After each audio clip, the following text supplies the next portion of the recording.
everybody. Hi. We're not going to talk about pantaloons. That's what we were talking about off the air. I'm telling you, they fit very good. I know it's kind of old style, but I think that it's going to make a comeback. It probably will. Maybe even this summer.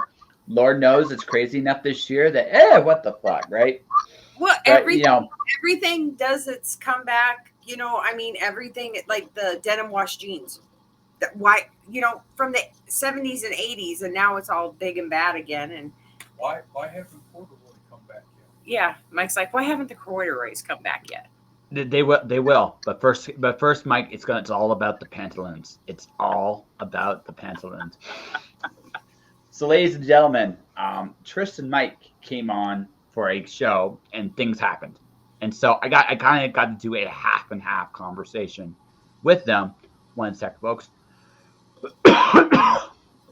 But this time around, we are literally just now. We're going to hopefully do this right. We get to talk about serious stuff. Like I said, we started with pantaloons. How deep down the rabbit hole we're going to go from here? Who the fuck knows? You never know how deep that thing is going to go. So today, right now, folks, Trish Bengtson is my guest, and hidden in the shadows is her husband, Mike.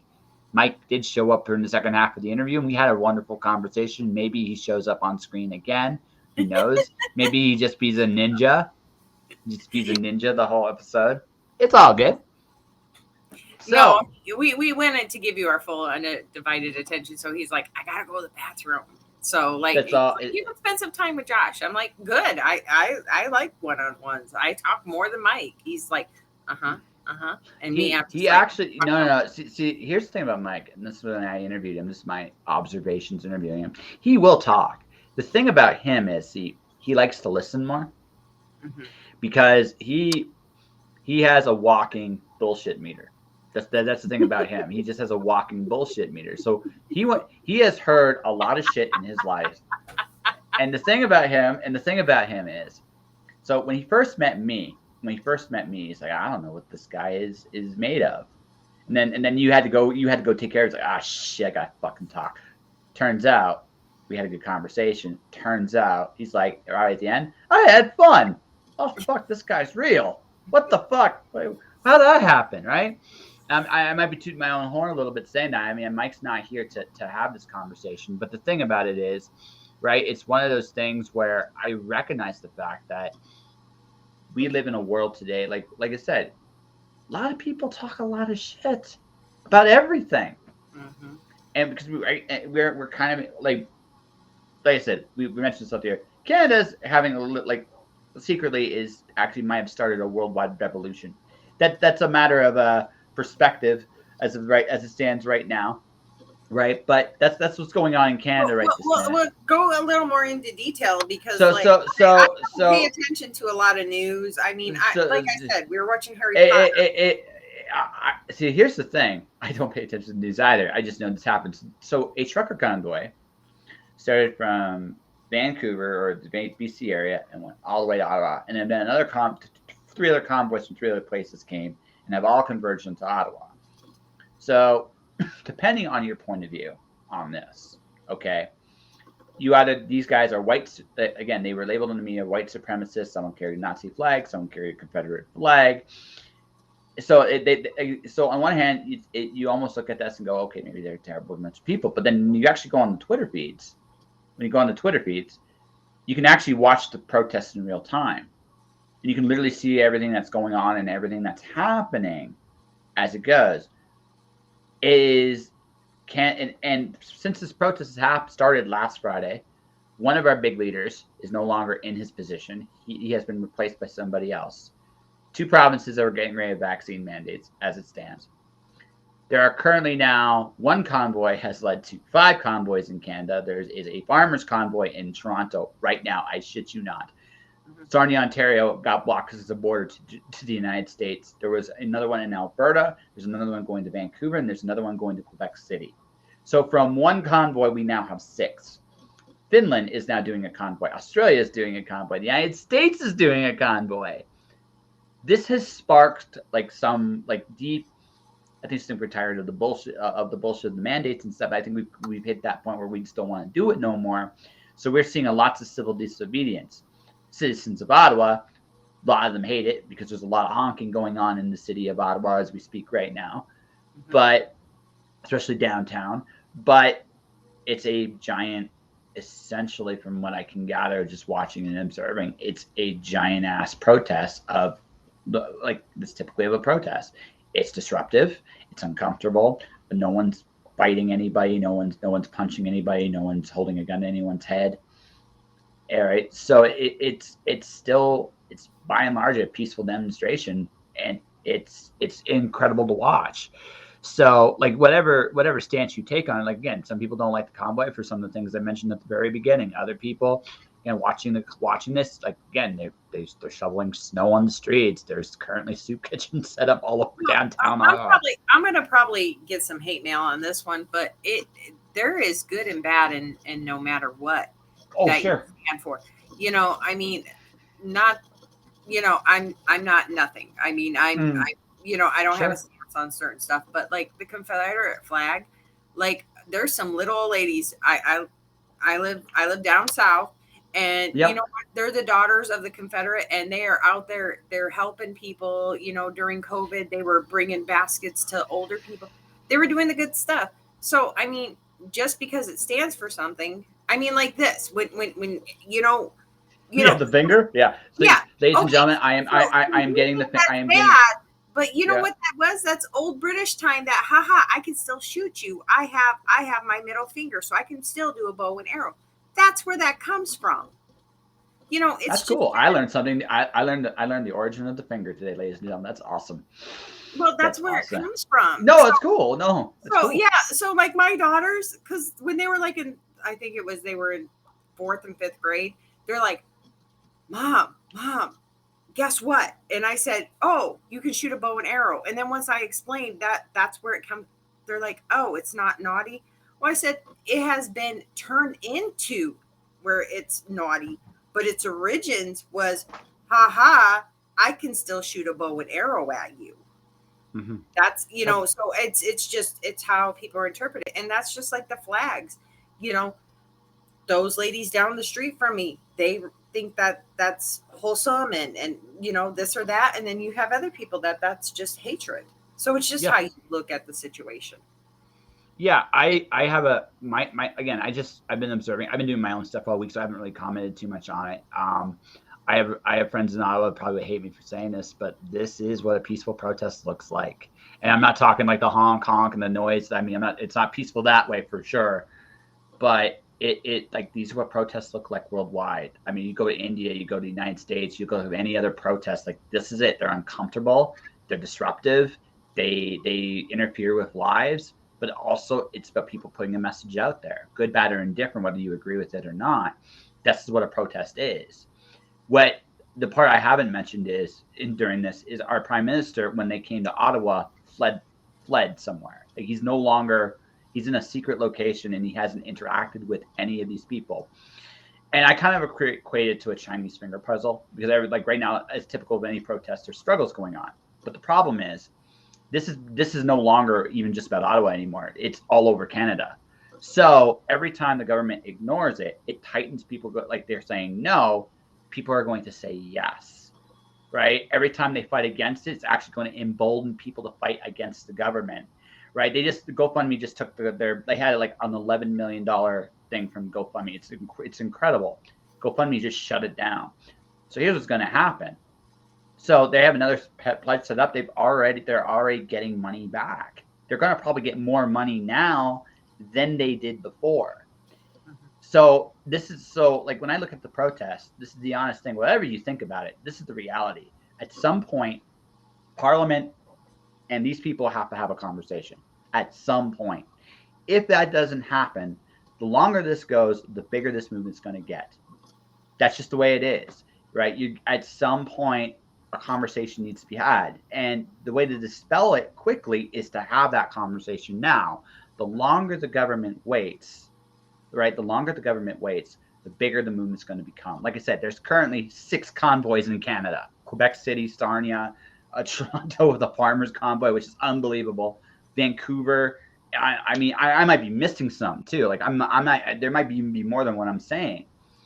It has become a movement. It's not just about what's happening in Ottawa. It's now happening everywhere. So this is for Canada, this is a little come to Jesus moment, right? People want different things. People need to talk about those different things. That's just the way it is. Now, whether you agree with them or not, that is not the issue at this point. The issue is you got to establish a dialogue now. The only other option is it gets really violent. And like I said, as far as protest goes, my dad's from Detroit. Like, he grew up in Detroit in the 60s. He's a white kid in a black neighborhood. He was there when the tanks rolled into his neighborhood during those civil rights protests. It can go that way. But no one's going to like that ending. It's not a win for anybody. So the quickest way to end this is for people to talk. It's the only way. That's one of the hardest things nowadays is communication. If you see any relationship specialist, they always say communication is the thing that is missing in most people's world. And it is. Mm-hmm. In any relationship, you have to have open dialogue. But if you don't, you're just gonna, here you are wanting a change, but guess what? No dialogue. You guys are just gonna be stuck here. Well, here's the thing. The impression, because there's a lack of leadership reaching out, the impression is these guys are right. Whether it's true or not, it's irrelevant. These guys are right. It's easier to sympathize with them than it is to sympathize with a government that refuses to speak. That's the way it is. It's always been that way. So the quickest way to diffuse that is to talk to them.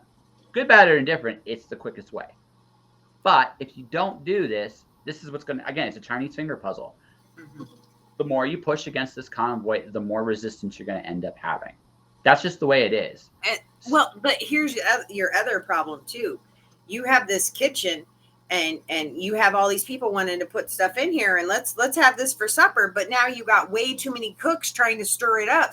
Absolutely. Fast, some haven't even put their spoon in there. So like you have too many people sometimes, I think, in these debates and I live in the United States and I'm all for democracy, but sometimes I think there's too many hands in trying to make that pie, and that pie's not going to turn out anywhere near good enough for anybody to have a piece of. See, the United States deliberately designed their government to be inefficient. It's by design. It was never designed to be an organized, efficient system because the United States' default setting is never trust your government. It's the default. They're going to fuck it up. They're going to find a way to screw it up. That's the way it is. That has always been the way it is. So Canada has this different philosophy. Well, peace, order, and good government. I don't care what your opinion is. The fact that our prime minister is in a quote unquote secret location right now doesn't look that good in the face of a protest, right? It just doesn't. So, I mean, I don't know how he comes back from this. I just don't. And so inevitably speaking, like the rate things are going, this is only going to create more sympathy for these people. It's not going to create less. It's going to create more. So that's inevitable. And so, like I said, I just the way I see it is this is going to be an interesting February, right? Because it's going to forcing everybody to kind of look at each other. It's like, okay, what have we been doing for the last 2 years, right? And that's good in one hand. But on the other hand, the way it's being done is kind of brutal. Like I said, I'm not unempathetic to these people in Ottawa, especially right now. But the other thing, too, is nothing's done there.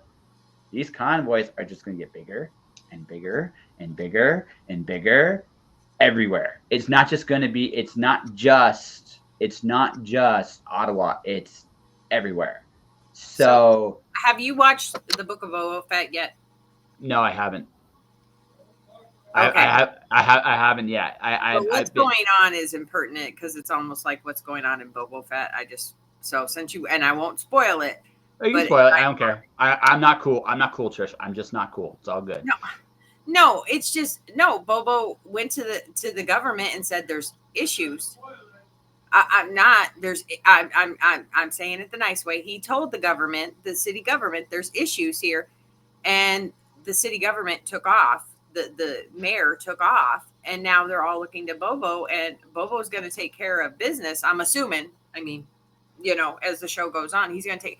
So then they're going to look to Bobo as a leader when the other leader took off. Yeah. That's the other thing. Like I said, folks, I'm keeping my opinion pretty neutral on this. It's like on the convoy. I'm keep trying on purpose because I'm going to let people make up their own minds. Whatever you think, you think. Reality of the situation, though, is government has to have a dialogue with its constituents, no matter how big or small the group is, because that's who they serve. If they're not willing to do that, that's an indication of a much bigger problem. So that's where it is. If you want to diffuse the situation, that's the quickest way to do it. It is absolutely the quickest way to do it. If you don't, you want this to build, well, it will. The more, again, it's a Chinese finger puzzle. People want something. The more they are pushed back from it, the more people are going to push forward.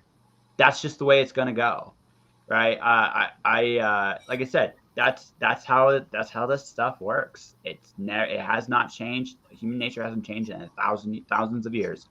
That's how it works. You want to fix the communication, man. There is such a lack of it nowadays. It's not even funny.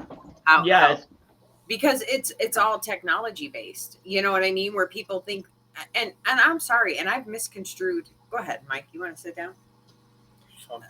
Okay. But like I've misconstrued a text message I've gotten because in my head they're saying it like mean or nasty, and it's not that way. So then I get defensive back because there's no real communication. Oh yeah, no, like a text message. I kind of feel like it's the worst thing. Had an ex-girlfriend who I really love and not in like I want her back together kind of way. That's like it's just someone I just genuinely will always care about. I said something really nice. It's I hope because I'm back in the area, I would like to meet up with her just to hang out. She got really defensive about that. She's like, I feel like you pity me. It's like, no, I don't. Like, but just the way however the message hit her, it came out that way. And it's like, again, it's part of a very bizarre week as Mr. Mike sneaks through the convoy here. Right. Or the conga line, I should say. Sorry. Oh, he's broken. We got horrible ice storms. And like I said, we live down south. And the other day, he was out at midnight, 2, 4, every 2 hours and shoveling the walk. And we live down south. And like, he is like dead today. So that's why he's like moving a little bit slow. It's okay. Hey, Mr. Mike. How you doing, buddy? Do you want me to pull the table so you can be part of this? No, I am part of it. Look, I can touch it. Yeah, that's right. The invisible hand has once again struck on this show. It's awesome. How you doing? Hey, buddy, I just want to say I enjoyed our little conversation last time. I explained to your wife that you have a very nice, you have a natural bullshit meter, which is why you prefer listening than talking. Right. If I'm right, if you feel I'm right on this, give me a thumbs up. If you feel I'm wrong, you can give me the finger. You might just give me the finger anyway. That's okay. But I mean, it's just, yeah, that's it, right? Like you understand, like what I've understood, like with people is if you give people a chance to explain where they're coming from, more often than not, even if you still don't agree with them, you will find at least some kind of common ground somewhere.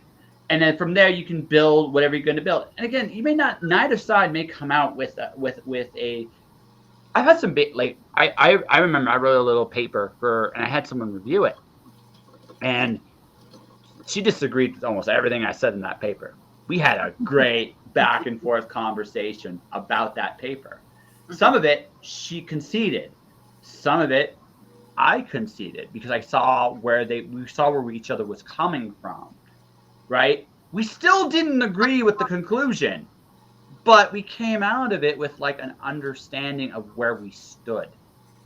Some of the best relationships are people you do disagree with, if you let it, because they have a perspective you don't. And that perspective will help you understand another part of the world. You don't want people with the same opinions you do, because that is an echo chamber and you learn fuck all. You want people who see the world differently from you. We all see it similarly enough, really, at the end of the day. But the truth of the matter is we all have our own little bit of crazy to ourselves. So acknowledge you're crazy. Acknowledge you're crazy. I do, because I get what you're saying. Definitely that way. We are the same coin when it comes to our core beliefs and our family and what we love. But on the outside, I mean, Mike he has his few close friends and his family. And me, the person I met yesterday, that's my bestie for the next week until they quit talking to me. You know what I mean? Yeah. But again, we're all different people. Mm-hmm.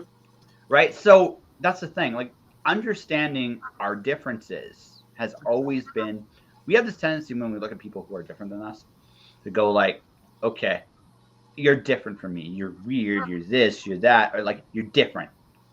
Cut all the bullshit aside. That's what we're saying, is we're different. Right? On the flip side, right? On the flip side, we're not that different. We all kind of want the same things at the end of the day. You know, I want to eat because I like food. You want to eat because you like food. We might not like the same food, but who cares?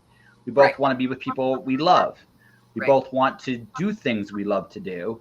And, and probably I don't know, actually, between us. I feel you might be the bigger rebel than I am. Oh, I am so the rebel. I'm a diehard being a rebel. I will fight for my causes. I mean, but that was one thing that we were discussing the other day was, even if the government did tell us there's aliens, you know what? If the aliens were any bit smarter than us, they would never, ever, ever show themselves here to us because we're too dumb to accept them as they are. You know what I mean? They might not be the same size, the same shape, whatever. They may have the cures to everything. You know what I mean? Or they may have infinite knowledge that, you know what I mean? But because they're different than us, most of us would be like, nope, I'm not listening. Well, so I'm going to flip the other side of the coin, just for devil's advocate here on this. Please do. Yeah, devil's advocate here. Okay. It's natural to be cautious for something that you're unfamiliar with. I don't think that's entirely a bad thing. I think the issue is when we only can see the differences, or we can only see. We have a habit as a species, as we all do this to some degree. I'm as guilty of this as anybody, even though I try not to. It's easy to put people in boxes, right? Oh, they have this, ergo they're this kind of person, and then you never have to think about them at all. Yep. What a crime. Because honest to God, look, if I were to be scrutinized for everything I did, it would be very easy to label me as a horrible person. I have done some terrible shit in this life, right? I'm honest enough with myself to acknowledge this. But the truth of the matter is, I didn't become who I am always doing the right thing. I learned a lot from my mistakes. Period. Right, but our mistakes make us who we are too. Oh, absolutely. From those. Absolutely. So like, I encourage my girls when they're like, Mom, I made a mistake. Did you learn from it? Oh, you did? Okay. Well, then good. Move on. Don't dwell on it. Don't dwell on it. Just learn from it and move on. But we live in an age today where people will judge people on their mistakes. That's just the thing. Like we have that concept. Or you have a different opinion. You're a conspiracy theorist. Which again, you don't have to think about what the other person's saying at that point. You put yourself into all these wonderful courses. Again, some people are legitimately on their own planet. I'm one of them. It's all good. I've acknowledged this, right? We are legitimately on our own planet. That all said, right, there's value in everyone, right? And I've met some people that I think are pieces of shit, but even again, it's not my place in this world to judge people. It's just not, right? For all I fucking know, that piece of garbage might do something amazing that I'm not even remotely aware of. But if I put people I will tell you right now what that piece of shit's going to do. That piece of shit is going to push somebody down so far that when they come out, they're going to be like a fire rocket, and they are going to be amazing, and they are going to trailblaze, and you know what I mean, after they've been suppressed or whatever. So even all the poop heads out in the world, you know what I mean? Go ahead, be a poop head, because whoever you're pooping on will eventually learn, and then they will fly. And no, it's true. It's so true. No, it's absolutely true. But like I said, that doesn't justify what they're doing. Like I just look at it like this. I don't know. I don't walk in everybody's shoes and make the assumptions just based on what everybody says. The reality of the situation, what I have learned in the last couple of years, is to really listen to people and what they're really saying. And even the stuff they don't like, you can listen to people and kind of get an idea of what they really mean by what they don't say as much as what they do say. Again, we all have tells, all of us. And so what I've again, one of those things I've learned in this life is you listen. Because even if you're dealing with a tinfoil hat, flat earth, reptilian believing that we are all going to die from the vaccine, whatever, doesn't matter. There might be, again, maybe it's not worth the investigation for you, but somewhere, somehow, some way, that person that also comes with a bit of good. And I always will give everybody that benefit of the doubt until they absolutely prove it that they're a piece of shit completely. I will never judge somebody. I will never judge somebody from just based on. I don't try to put people in boxes because, again, look what I do. I talk to people all the time. No one fits and I've learned this better than most. No one fits a magic box. No one.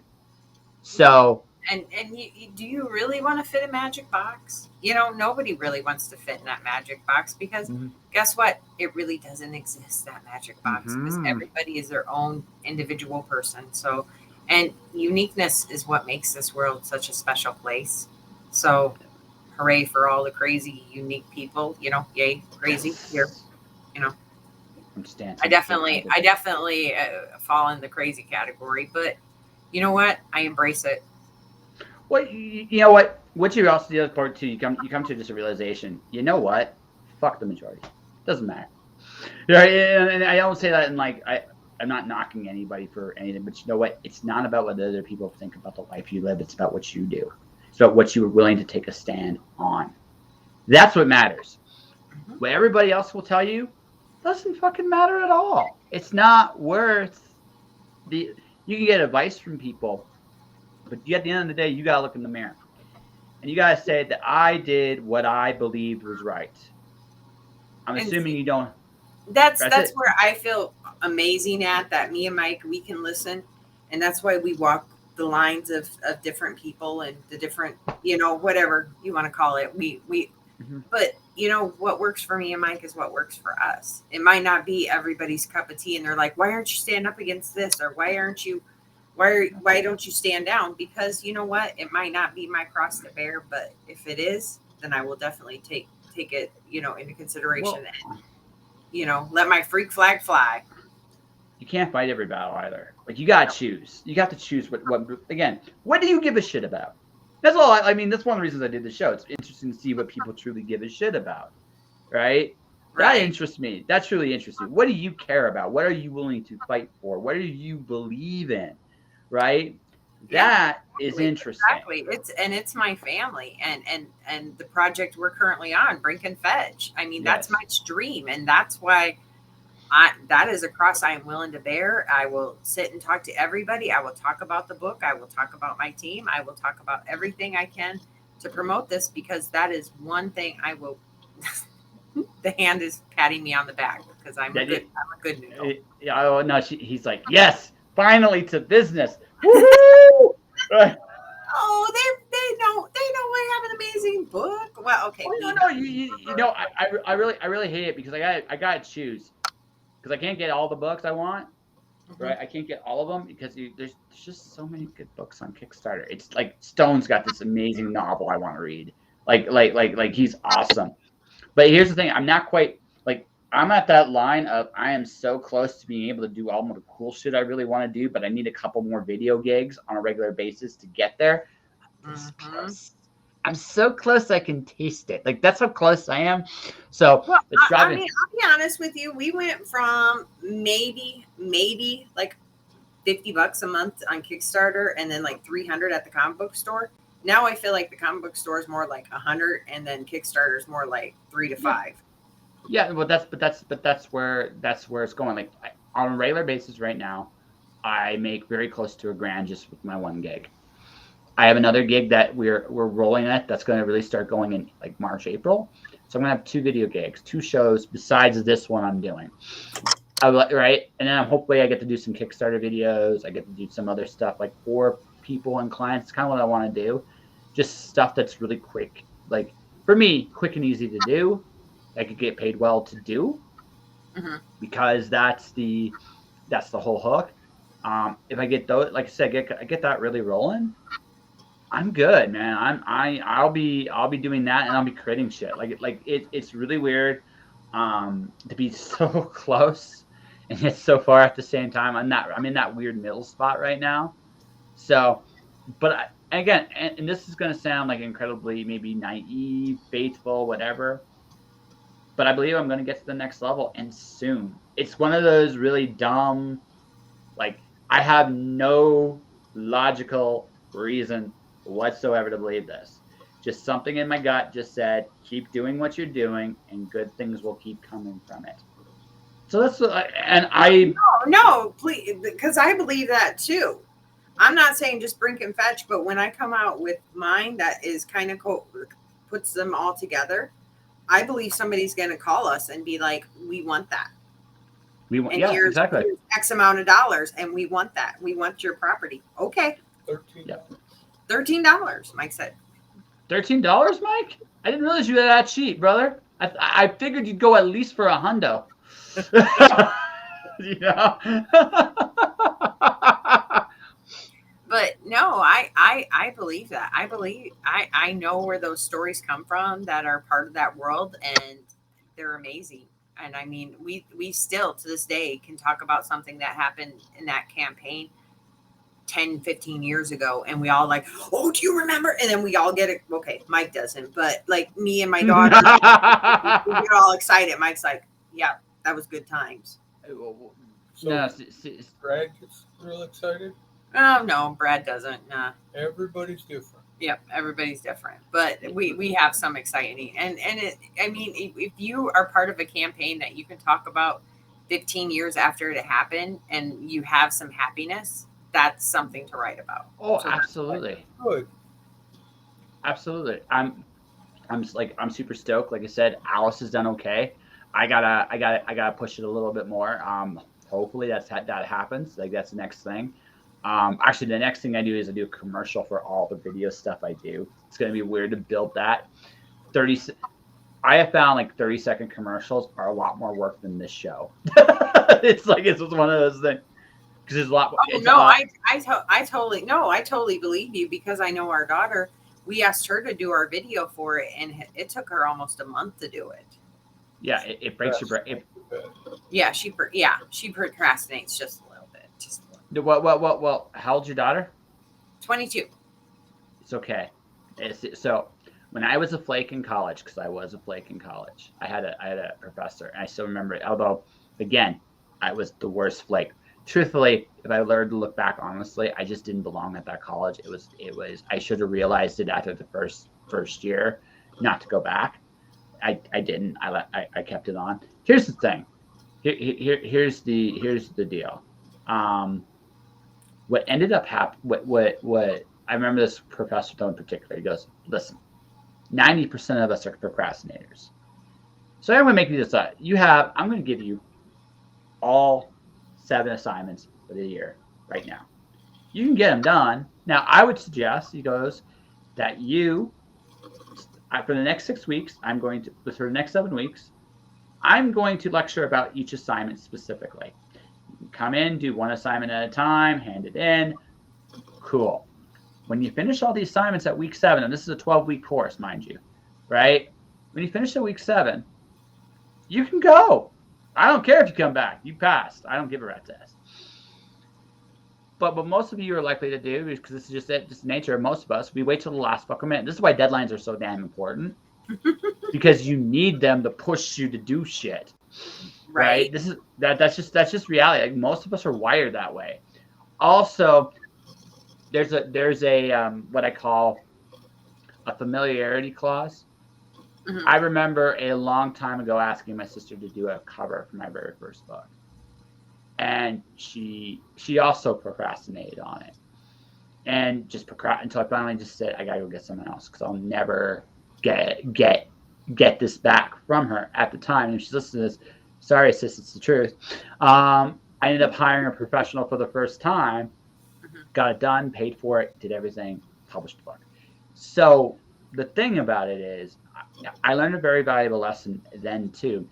You have to be careful when you work with friends and family, because friends and family have a tendency to take you not so seriously. It's not that they don't believe you and what you're going for, what you're doing, whatever the case may be. That's not it. What it is they know you in a way very few people do. And if it's just something you do all the time, it's very easy for someone that's living with you to take it for granted. Your daughter, with all due respect to her, knows you guys pretty well. To the point that it's like, it's my mom and dad. So finally you guys are getting ready to go. It's like, oh shit, I better get this done, right? Because it's one of those things, like, that's how it works. That's how procrastination works. That's one of the big things about procrastination. If you know somebody, I mentioned that the client I fired, that was one of the mistakes that was made. And one of my current clients for the next show I'm doing, the massage therapy show I'm going to be doing, they are going, they're not going to be filming this weekend because they've been so busy the last month, they've barely been home. Sorry to interrupt. What's your massage therapy? Because that's what my daughter just graduated from, was being it's a little early to talk. Basically, I've had Brahma. She's been a massage therapist for a few years, and we're trying to build her brand up. So what we're going to be doing is we're going to be showing a bunch of massage, not just. She has a bunch of different disciplines, not like she has traditional massage, craniosacral therapy. She's got Reiki. She's got a lot of different right. Yeah, no, my daughter had to do like the hot rocks and different. Yeah. She had to learn all those techniques. Yeah. So I was just curious. Yeah. So what's happening is it's going to be like an educational show. My client is going to come on. She's going to perform in front of the camera, which I gotta say, it's been very fun to direct her, because it's interesting to watch her.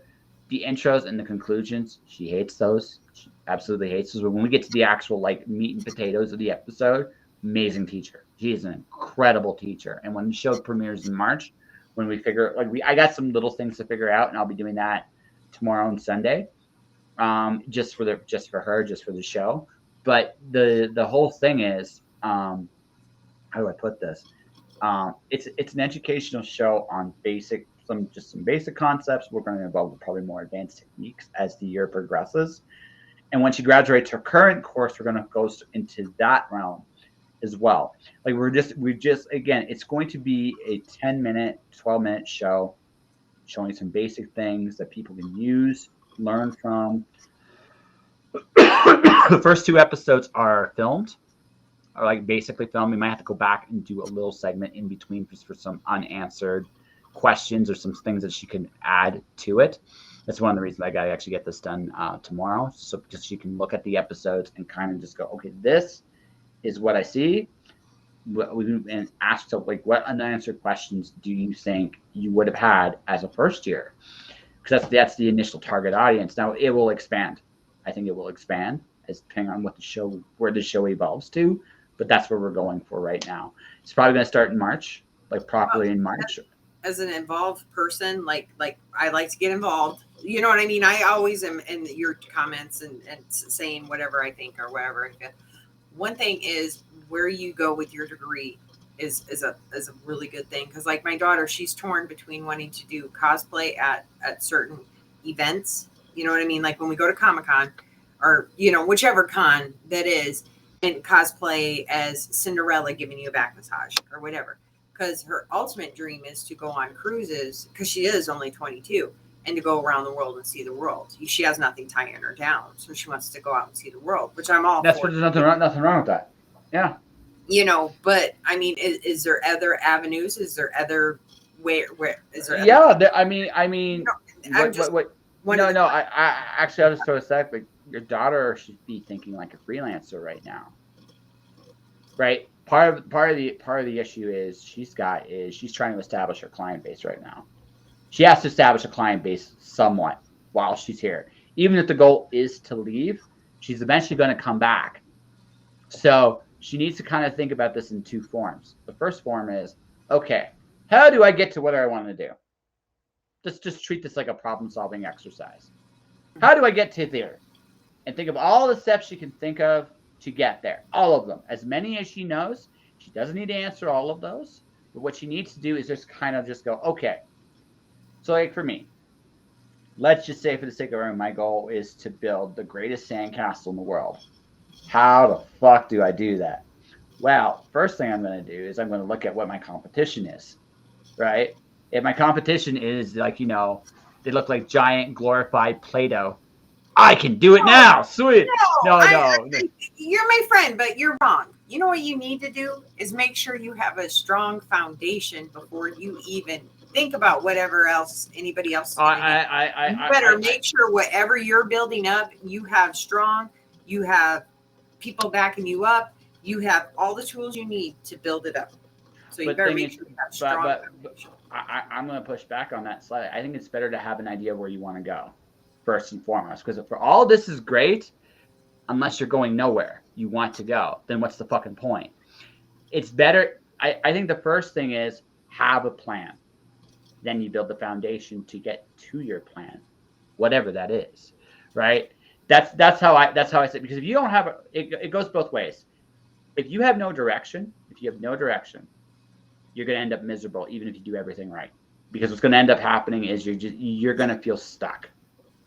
If you have a goal, you have a direction, she wants to get on a cruise ship. Okay, how does she do that? Is there anything she can do now to prep for that?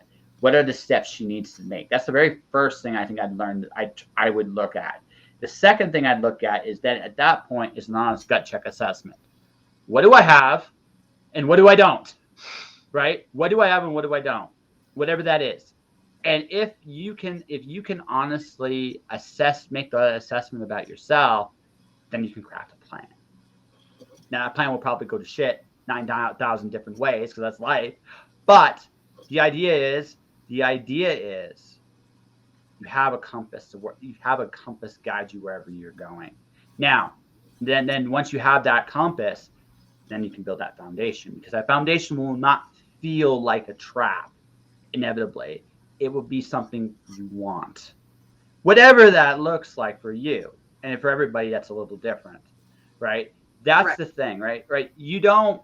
A lot of people get into the concept of, I gotta have a foundation before I make a leap. There is truth in that, but if you don't have a direction of where you want to go or how you want to get there, when you build this foundation, what you're building is your own prison, and inevitably.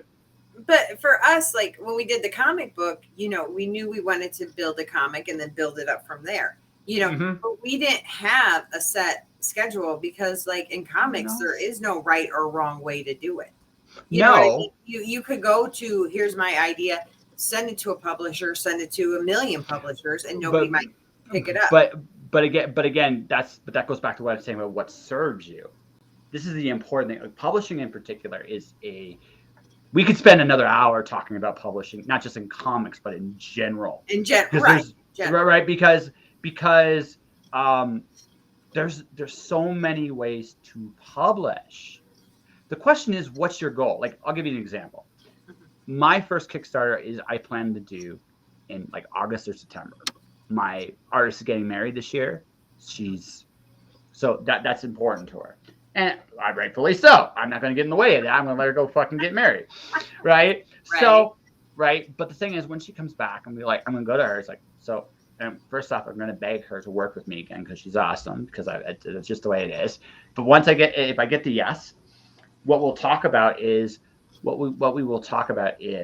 the following. It's like, okay, what are you comfortable working on? Because what I want to do is a book and a board game release at the same time. So because I've made that choice, my publishing options are narrow, right? The best one that serves me is a crowdfunding option. Why? Because I'm trying to offer a very unique experience that most publishers would never consider. So when you're talking like your comic, right? You made a few conscious decisions, maybe they're unconscious decisions, whether you realize it or not. first off, you decided that not only were you going to produce a comic, you were going to build a fan base. Trish Bengtson and Mike Bengtson are going to build their own motherfucking fan base. Mike, the invisible hand and the ninja, and Trish, the right. That's right. And here's the thing. I'm not sure Mike agrees with everything I'm saying, but at least I think I get the feeling he understands where I'm coming from with this. And so here's the thing, right? You've made decisions right there and then.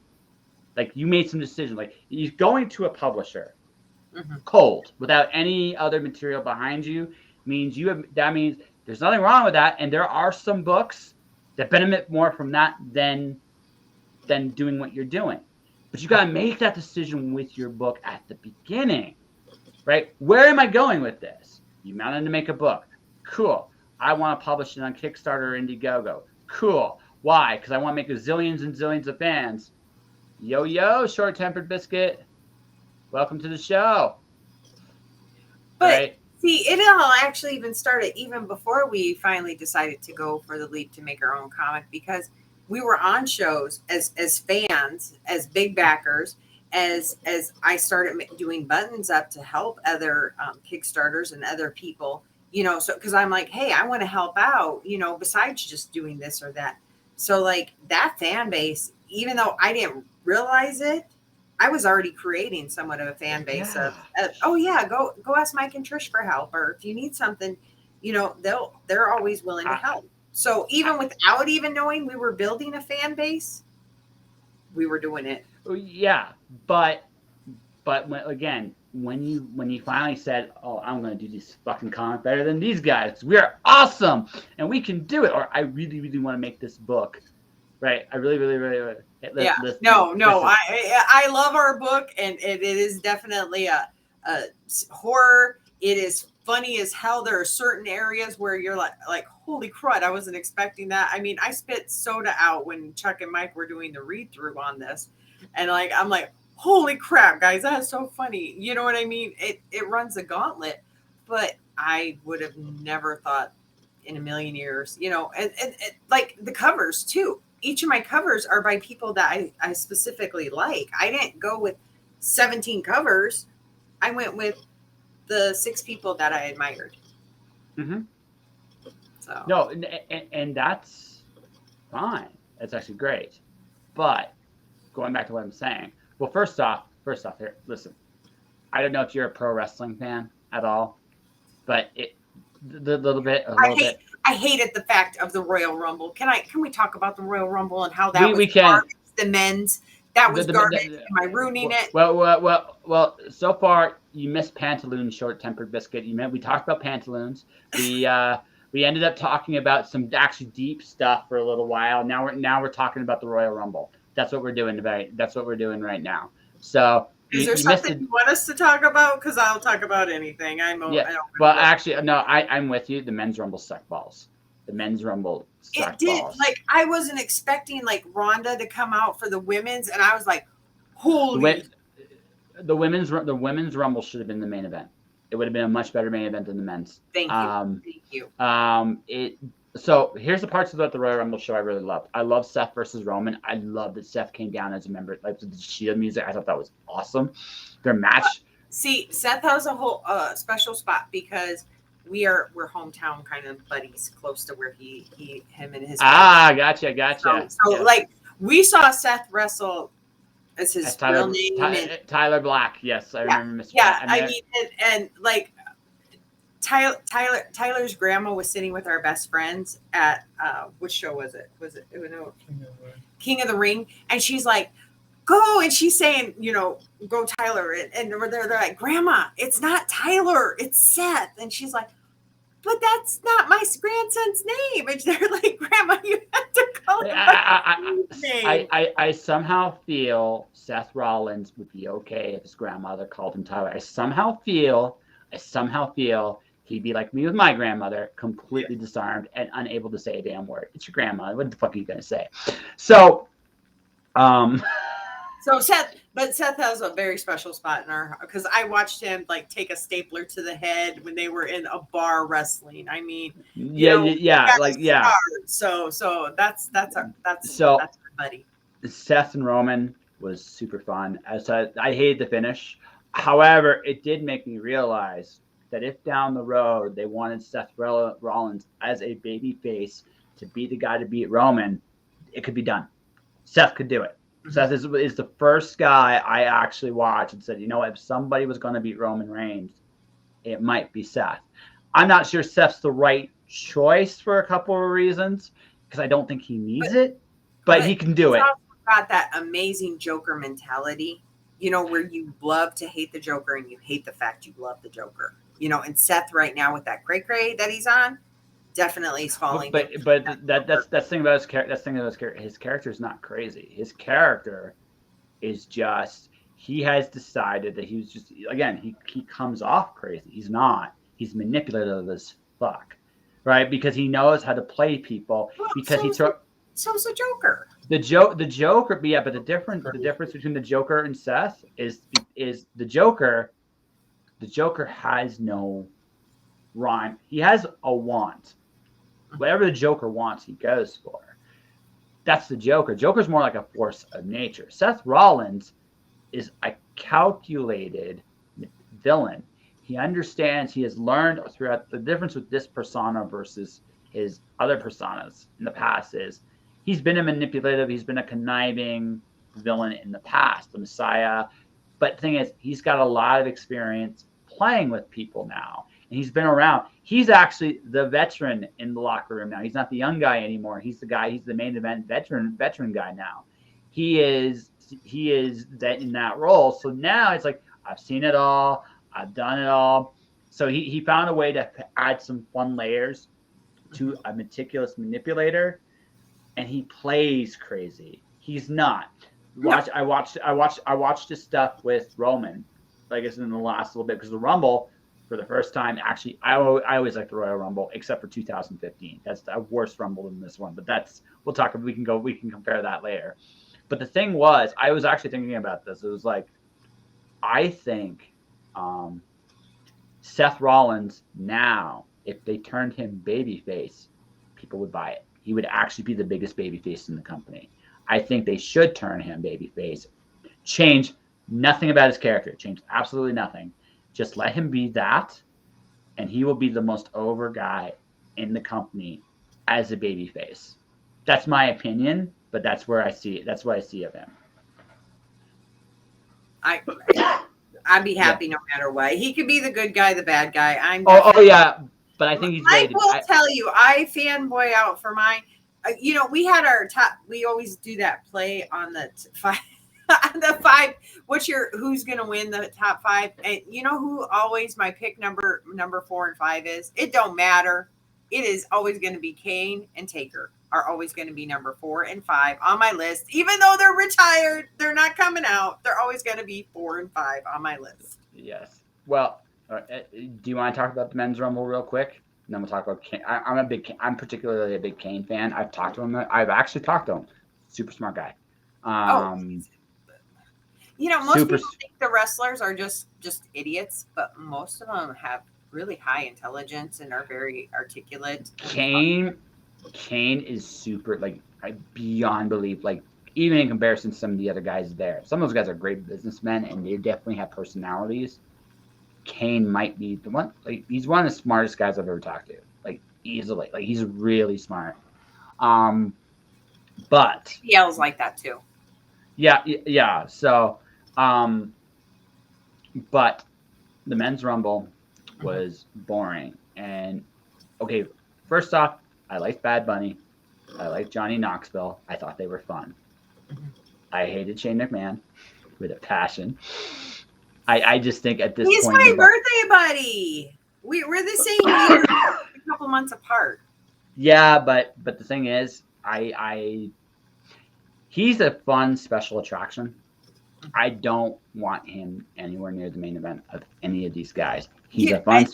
And that's what we talked about. It really didn't need Shane McMahon. You could have put another New Day person in there, and I would have been just as happy to see you know, Xavier go over the top. Yeah, I think Xavier was hurt. That's why he wasn't in it. But do you know who I really like of those 30 guys? I think the most interesting choice to win the Rumble would have been Riddle. I think that would know. That would have been a lot. I was so tickled pink that he's there, and I'm like, go, go, go. And like for the chamber match, the fact he's in it, I'm like, come on, Riddle. Oh, he ain't gonna win. I'm sorry. There's a certain Mr. Suplex City is gonna win that one. But here's the thing, and if you look at it, it looks like two big, huge guys, two like that could be like that top tier, but they haven't really pushed them up there, you know. Austin Theory and Matt Riddle, yep. Yeah, and then you have your two lower guys. No. Well, no, they're not low. AJ and Seth are not low. Both of them are in that match. You're reversing it. She thought that your two guys that could win it are AJ and Seth. Yeah. I think they're 1 and 2 in the chamber. They open the chamber. It's possible Austin Theory is and AJ start the chamber too, but it's going to be AJ and Seth. I think if I were to do it, it would be those two start. Riddle's 3, Theory's 4, Lashley's 5, Lesnar 6.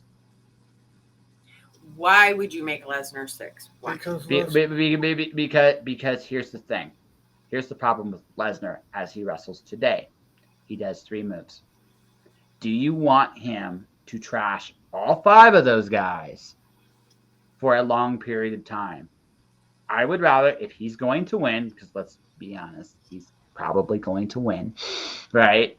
I hope not. Listen.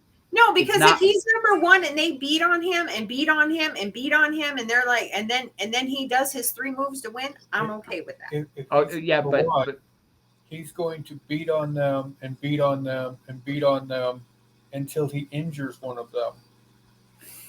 Because he's going to get tired. Big guys can't wrestle for a half an hour. Well, that's good. Wear him out and take him out of the whole. He's going to win. He's going to win. Here's the thing. If he's going to, you have to accept that he's likely to win and realize the earlier they put him in, the more he has to punish them. That's the thing. The other way you could do it, you could have him. You could have him come in at 5 and Lashley 6, and that's fine too if you want to end it that way. But the truth of the matter is, this is what's likely to happen, right? He's probably going to win this match. That's just I don't want him to. I think Riddle, AJ, and Seth are more interesting choices. I don't think Lesnar needs the title, but I also don't see how they're going to beat him at Elimination Chamber. I just don't. He's going to fight Roman at WrestleMania. They're probably not going to beat him at Elimination Chamber. This is my, again, I agree with you. He's not the most interesting choice. He really isn't. But if we're being honest about this, the biggest match they believe they can do this year is Lesnar and Roman. Again, the only difference is Lesnar's a babyface, Reigns is the heel. So it is a little bit different. Cool. I'm okay with that. Right? Now, if it were up to me, right now, that again, a babyface Seth Rollins or AJ Styles would be champion of Raw. If it were up to me, or maybe keep the title on Big E. I actually enjoyed Big E as champion. But here's the thing, like that would be that's my perfect little world. It's not my company. Right? It's not how they do things. No, and here's the bad thing. It's losing so much momentum because everybody that I know is watching AEW now. I am too. I've been watching I know. That's why when you brought up the mentoring thing, I was like, oh, did he just watch, Johnny Moxley and Yes. I enjoyed that. My thing is, I think, I don't know which way they go with that. I think the way they go with that, if they want to make that a faction, you have those two fight, and if Bryan wins, Moxley must join him. That's an interesting angle to take with it, because the idea of those two, like with the people they mentioned, would be really, really, really interesting. That all said, my favorite stuff in AEW right now is Adam Cole is always fun. I enjoy Adam Cole. Adam Cole in AEW has been a lot of fun so far. Mike's like, I heart you. I think this is my opinion. Jungle Boy isn't the next world champion. He's probably the world champion after. It's going to be Jungle Boy. He is. They've quietly built him up to be like the tag titles are a great spot for him right now because he shouldn't be the guy to beat Hangman for the title. I think the guy that's going to beat Hangman for the title is probably going to be MJF. That's who I think is going to do it. And I think Jungle Boy is the guy that beats MJF. That's just that again. This is my imaginary thing, but I think Hangman's next feud is Adam Cole, and I think that's going to be great. I think the only thing I don't like about AEW is they could give their women more time. They have some really talented women on their roster that they should showcase a lot more than they do. Dynamite could have 2 women's matches at least twice a month, and no one would question it. They're at that point. I think they should. I think it should be 2 and 3 should be the right mix, right? 2 and 3 should be the right mix for that, right? Two. Most weeks you have 2 women's matches. You can get away with it every so often not doing that, but that's what I think they should do. I think my favorite wrestler on the roster, I actually think it's actually Adam Cole and Jungle Boy. I think Jungle Boy and Christian Cage are going to have a fun feud in the second half of the year. I think that's going to be super cool when they get there.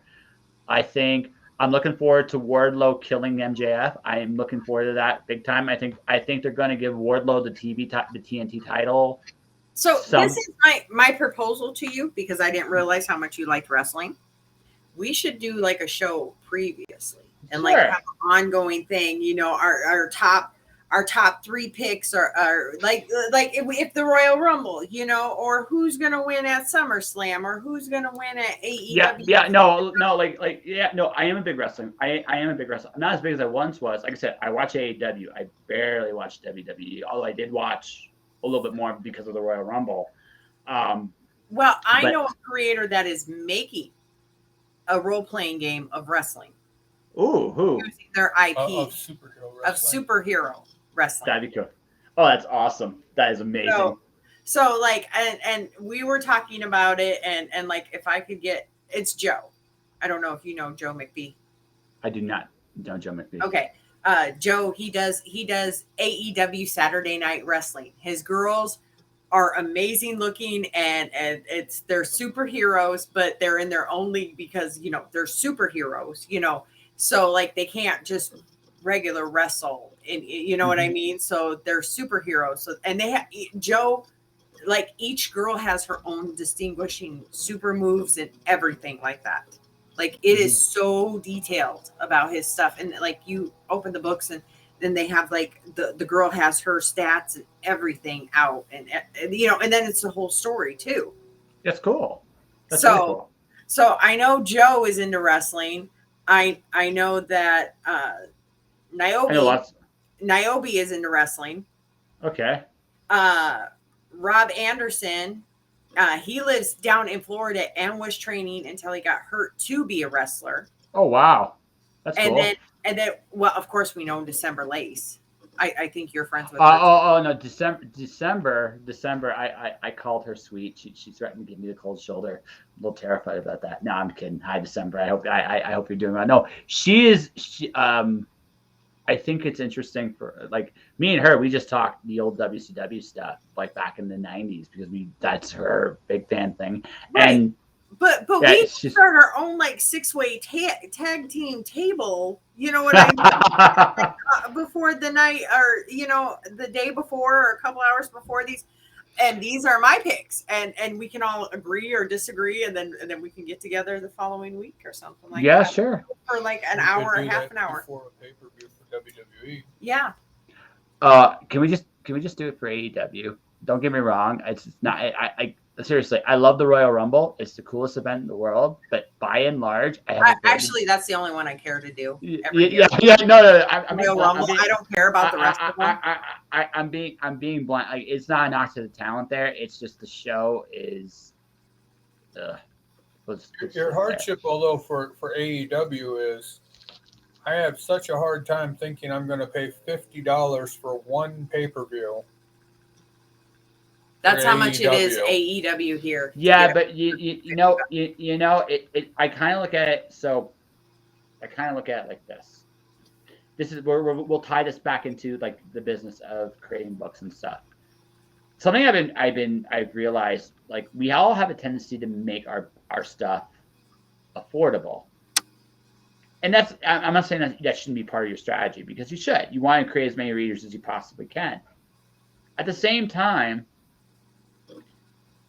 you could make you make a premium event, and people that are really dedicated to the show will pay for that premium event. That's what AEW, like, that's part of their business model. They recognize the fact that their product is good enough to justify that price point. They realize they're not going to get everybody, but they're not interested in getting everybody. They're interested in getting that audience that really wants their stuff. The price points is what it is because it's a nice line. Go a little higher than that, you're not going to get what you want. Go too low, like the worst stuff I ever seen on a pay-per-view was a Floyd Mayweather fight. The guy's a great boxer. It's undeniable how good he was, but watching his stuff, I made the mistake of watching the Pacquiao fight. That oh God, was that boring? That was just a boring ass fight. It just was really, really boring. And sorry, folks, that's how I see it. But I understand. I've heard that a couple times. Oh yeah, no, it's bad. But here's the thing. That price point is incredibly smart business, right? Because it hits, do you really want to see me? You will pay for this. And you know what? There's something to that. Something I realized as a freelancer. So I mean, like, strictly on a business level, yeah. You can look at AEW and go, okay, $50 is a lot for a pay-per-view. You could probably get away with it for 40 or 30, and they probably could. But that's not what they want to do. They like the idea of creating it. Again, their promise to their audience is they are going to create an experience for you that is worth that $50. But here's if they would bring it down to 30 or even 40, and I have to do it every month, I would do the 30 or 40 every month. But 50, that's every month. That's kind of like. But it's not every month. It's every 3 months. They only do 4 of those events a year. Everything else is free. Yeah, it's not as often. Oh, I thought it was. No, it's not. No, it's not monthly. If it was monthly, they would go down to 30, but they don't. It's a big hit, and it's not a guarantee that I want to see the cards super bad. I want to see the Royal Rumble every year. Oh, will you talk to Josh so I can use the restroom? Yeah. Go ahead. Talk to Josh. You get the thumbs. Okay, I get. Hi, Mr. Thumb. How you doing, buddy? Nice to see you on the show, ladies and gentlemen. The invisible hand is now known as Mike has come on board here. At least for a few minutes. Well, I figure it works. You were wrong about one of your statements earlier, but I didn't stop you. I let you roll. You wanted to be right, but it was wrong. That's if okay. The women's Royal Rumble was the main event of the Royal Rumble, it would have been the saddest Rumble in the history of Rumbles. Because when all the people were so disappointed with the men's Rumble, they would have shut it off. You'd have had a lot of people miss that incredible women's Rumble because they were just so sad by the men's Rumble. And people do. They leave things early. They shut down pay-per-views early. They're just like, how much worse can it get? But see, I kind of feel like see, here's my argument to you. Okay, Seth and Roman was a great opener. Got the crowd really going. Okay, so I wouldn't have put the men's Rumble there, but I would have put the Great It match second. This is how I would have done this, because that match was better than I thought it was going to be. It wasn't. I was so surprised by Marseille and her doing her moves. Maurice, I was like, Maurice is one of my. Truth be told, I loved her as a heel when she was Divas champion. She was an amazing heel. I really thought she was really good back in the day, underrated at least. So but they over delivered. You could have put that second, then I would have done the men's rumble. Then to bring them back, right? I would have done Brock Bobby. That's what I would have done, right? Because and then I would have done Becky Doudrop, set up the women's rumble. That's how I would have done it. Because this is what would have happened. Okay, you had Seth and Roman. You're not going to top. Like, it was probably the best match of the night, right? Great and It was better than what people would have expected. It would have been really good. The men's rumble, fuck, right? Right. But, actually, no. You have to. You have to have him lose already, Brock. Yeah. No. So I would have done Brock Bobby. I would have done Brock Bobby second. That's the way to do that. You do Brock Bobby second. You put Grit and It like you do Grit and It. Like, actually, you do Grit and It right after the men's rumble. You split. You change it up. Right. You change it up. You put Bobby, Brock. Then you do the men's rumble. You just do it. He wins. Get him the fuck out. Get Great Nate in there. Get Becky Doudrop, because Becky Doudrop was the heart. It was a good match. It had a very unenviable task of fighting the women's rumble, and also their sign getting caught on fire. Kind of hard. People get in a match when they're afraid of getting burned alive. Just it's an understandable reason why. So I would have done it in that order, and the reason I would have done it in that order, because here's the problem. This was how the Royal Rumble went. It was real high. The women's rumble was pretty good, was damn good too. Becky Doudrop was, again, not their fault. I mean, freaking sign caught on fire. What are you going to do? What the hell are you going to do? Right? Bobby Brock was really good. Grit and It overperformed. So you had this nice little roller coaster, went back up, and then there was just a drop. Yeah. It was such a drop. I don't think I would have put that last. It was so bad. It was just so. I don't know how many people would have just fell off after it. I mean, because I was so disappointed in it. I was just. But you also, thing is, if you had Brock, you had Grit It, you had Becky Doudrop, and you had the women's rumble, you could have brought the crowd, Edge and Miz could have brought the crowd back. Yeah. Right? I guess if it wasn't the men's rumble followed by the women's rumble, you might have, but I mean, after the men's rumble, I was just whoa. But yeah, if you'd have put stuff in there after it, maybe to bring the crowd back to life, because that was it was bad. No, it was bad. I cannot, anyone listening to this is probably going, why do we hate this so much? It's not the Royal Rumble 2015, which is, you could literally watch the Rumble die. You could literally watch that Rumble die when Daniel Bryan went out in that match. But it was horrible. It was that match just went south, and it only came back once. That was anybody who watches the Royal Rumble knows that Brock Lesnar is a ring clearer. So why bring him in at 30 when you know anybody that had a possibility of getting it is just going right out there? Because, okay, so this is the booking argument. I'm not going to say it's right. This is the booking argument. Same argument for the Elimination Chamber. If he's going to win, if he's actually going to win, how long do you want him out there?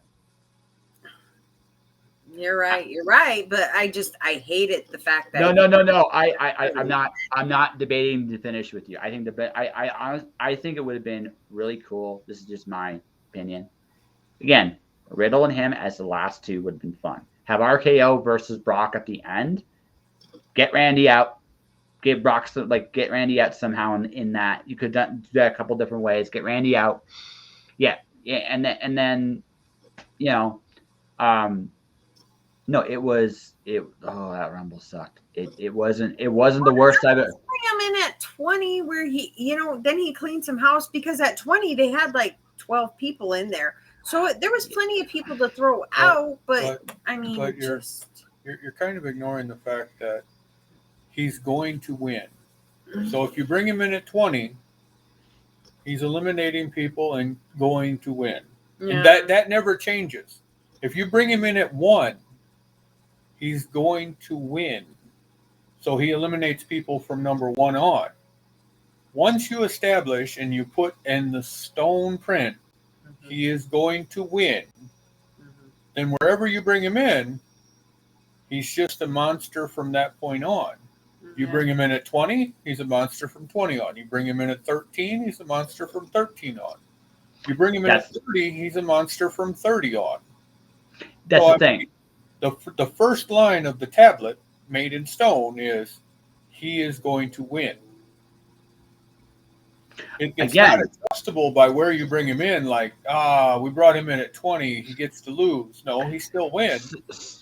So the 2020 Rumble was awesome because it was almost like a tale of two Rumbles. But the first half of it was who can stop Brock. Somebody was going to stop him. You knew it. You weren't sure who it was gonna be, but you knew somebody was gonna do it at some point, and they did it at just the right time.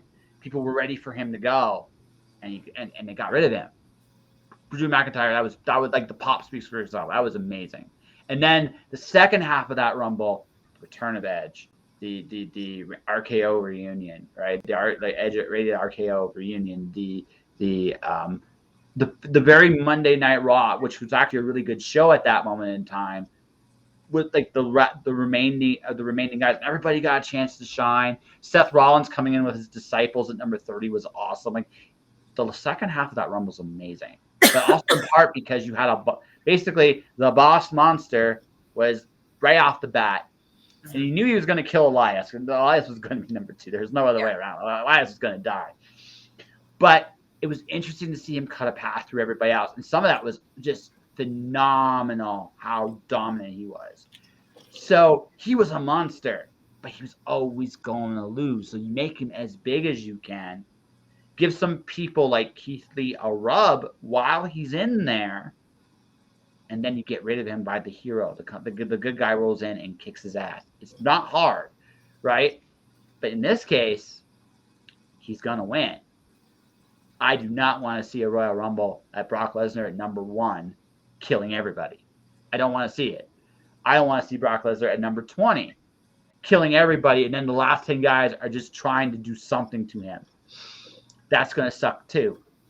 So that's always what gets me excited, because that happened to Kane and Taker for 20 years of me watching it, where my guys would try to come in there and dominate it, and then they'd be like 17 guys all going after them to boost them out. Yeah, but the difference is, here's the difference. Kane never won. Taker never won except for 1 year. And the year Taker won, he had a match within a match with Shawn Michaels. Great Rumble. But the thing about it was they did that really smart. This Rumble failed on every level. Every level of them. You didn't believe anybody in there that was announced was going to win. You just didn't believe it. I would have loved Big E to win it. I would have loved Kevin Owens to win. I think they both would have been interesting choices. I would have loved Riddle to win it. Also an interesting choice. But I would have loved Seth Rollins after the match with Roman to go in and win it, because that would have been interesting too. But the problem was, right, but again, I mentioned Seth. He wasn't scheduled to be in the Rumble. All these guys I'm mentioning, right, where I didn't believe it. I just didn't. I thought it was going to be Brock or Roman that would win the Rumble. That just seemed like the way it was going to go. So, and sure enough, Brock won. So if Brock's going to win, right, it's not Kane. It's not the Undertaker. It's not Kane. It's not the Undertaker coming in as badasses with a whole bunch of guys to fight them. It's this monster at the very end of the battle showing up to win, and is going to win. It's actually terrible storytelling. It's not what I would have done with Brock either. You could have made that a little more interesting at the end, at least. Didn't do it. Didn't care. Fuck. That's right. That's just it. Well, I would have been more amused if it would have been Paul Heyman, number 29, and Brock was 30. At least then he would have chased him around a little bit to get a little more exciting than Raw dominate. Well, but again, that's the role Lesnar's playing. And you look at Elimination Chamber, he's in the same role. Here's the difference. They might have a fun little thing with him and Lashley, which is cool. I think that could be a lot of fun. But it's when Lashley or Lesnar enters the ring, the other guys are going to go out of there. But the way they got Lashley going, like, it's like he's the punk bitch. Okay. Brock almost always gives a decent match too. Yes. No. I mean, you don't like him, and you wish that he wasn't going to win, but he consistently delivers a decent match. He took the streak away. I hate that son of a bitch. Well, you can. You can hate him forever. I will. And I know that wait. He goes on. I know that by the same regard, you hate the Undertaker now because he okayed it.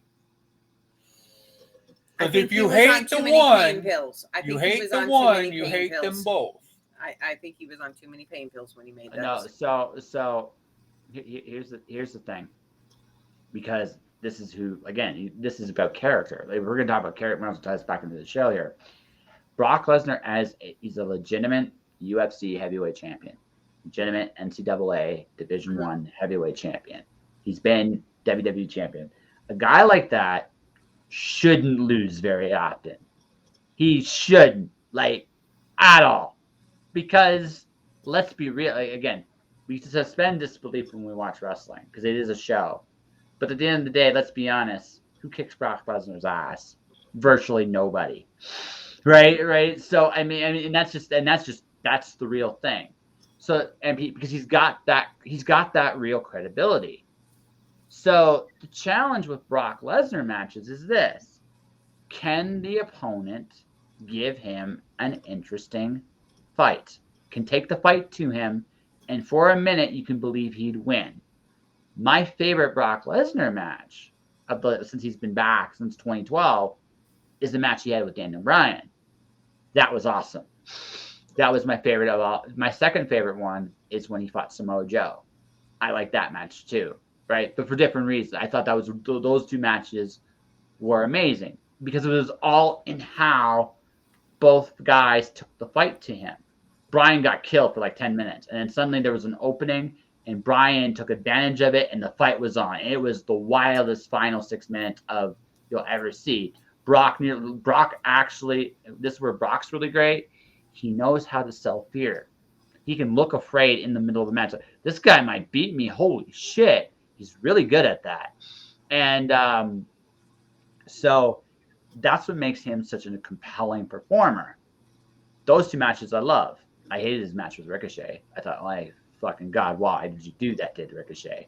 Right? I didn't want Ricochet wasn't going to win, but give him something at least. Fuck.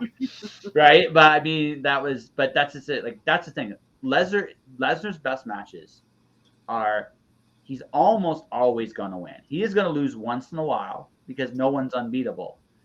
But he doesn't lose often because if this was real, who would beat his ass? Virtually nobody. So what you need to do with a guy like him is give him an opponent that can push him and make you for a minute believe that you can beat him. If you have that, you have a great Brock Lesnar match. If you don't, they suck. It's kind of the same theory as what went on with Hulk Hogan for the giant long Hulk Hogan run. Right. Yeah. Hogan dominated the company for 400 years. Mm-hmm. Yes. During that time, he fought opponent after opponent, and every time they had to make you believe that this guy might be the guy that can beat Hogan. Mm-hmm. WrestleMania 2, can King Kong Bundy beat Hulk Hogan? WrestleMania 3, can Andre the Giant beat Hulk Hogan? I mean, you had to believe, yes, they can. Mm-hmm. Because otherwise, you just have Hogan just as a monster and nobody can ever beat him. So, I mean, there was always that trying to give you the belief that, he might lose now and then, whoops, didn't lose. Managed to hold on to it. Still, dun, dun, dun, dun.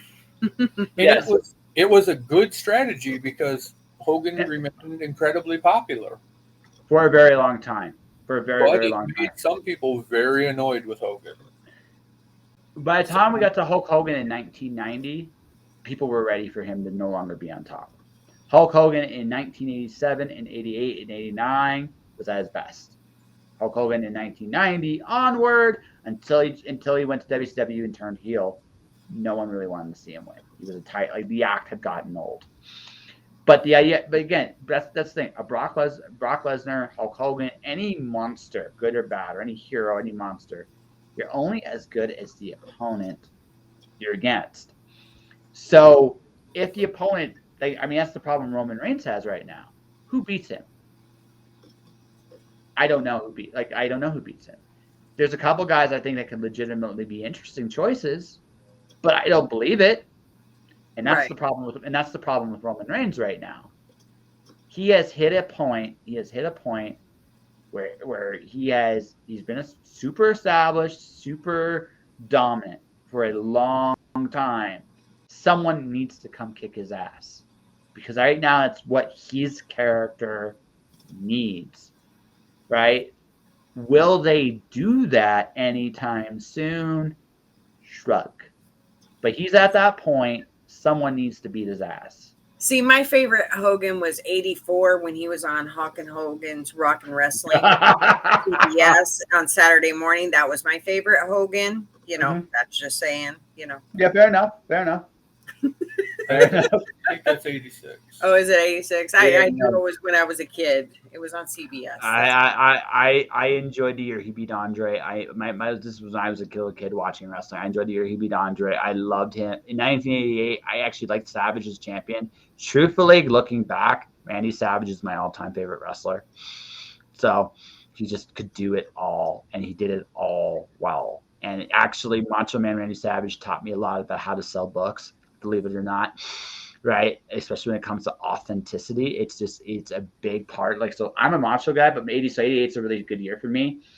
89, though, is probably Hulk Hogan at his absolute peak. Him and Savage at WrestleMania 5 was amazing.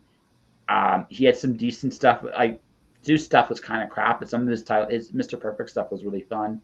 That was Hogan at his best. And then after he lost to Warrior, that's when people started getting really tired of him. Because he had a great run, but he needed to not be there for as what he was.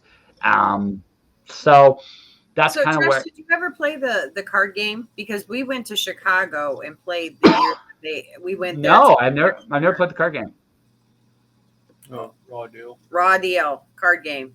And okay, I'll look it up. A lot of the good wrestlers, and it's very fun. Basically, you build up your points by some of it's like quick maneuvers, like a small package, or you do a role reversal, and you have these numbers, and it kind of you got to add them up, and then you get to the high where you can do the high risk maneuvers for the more points.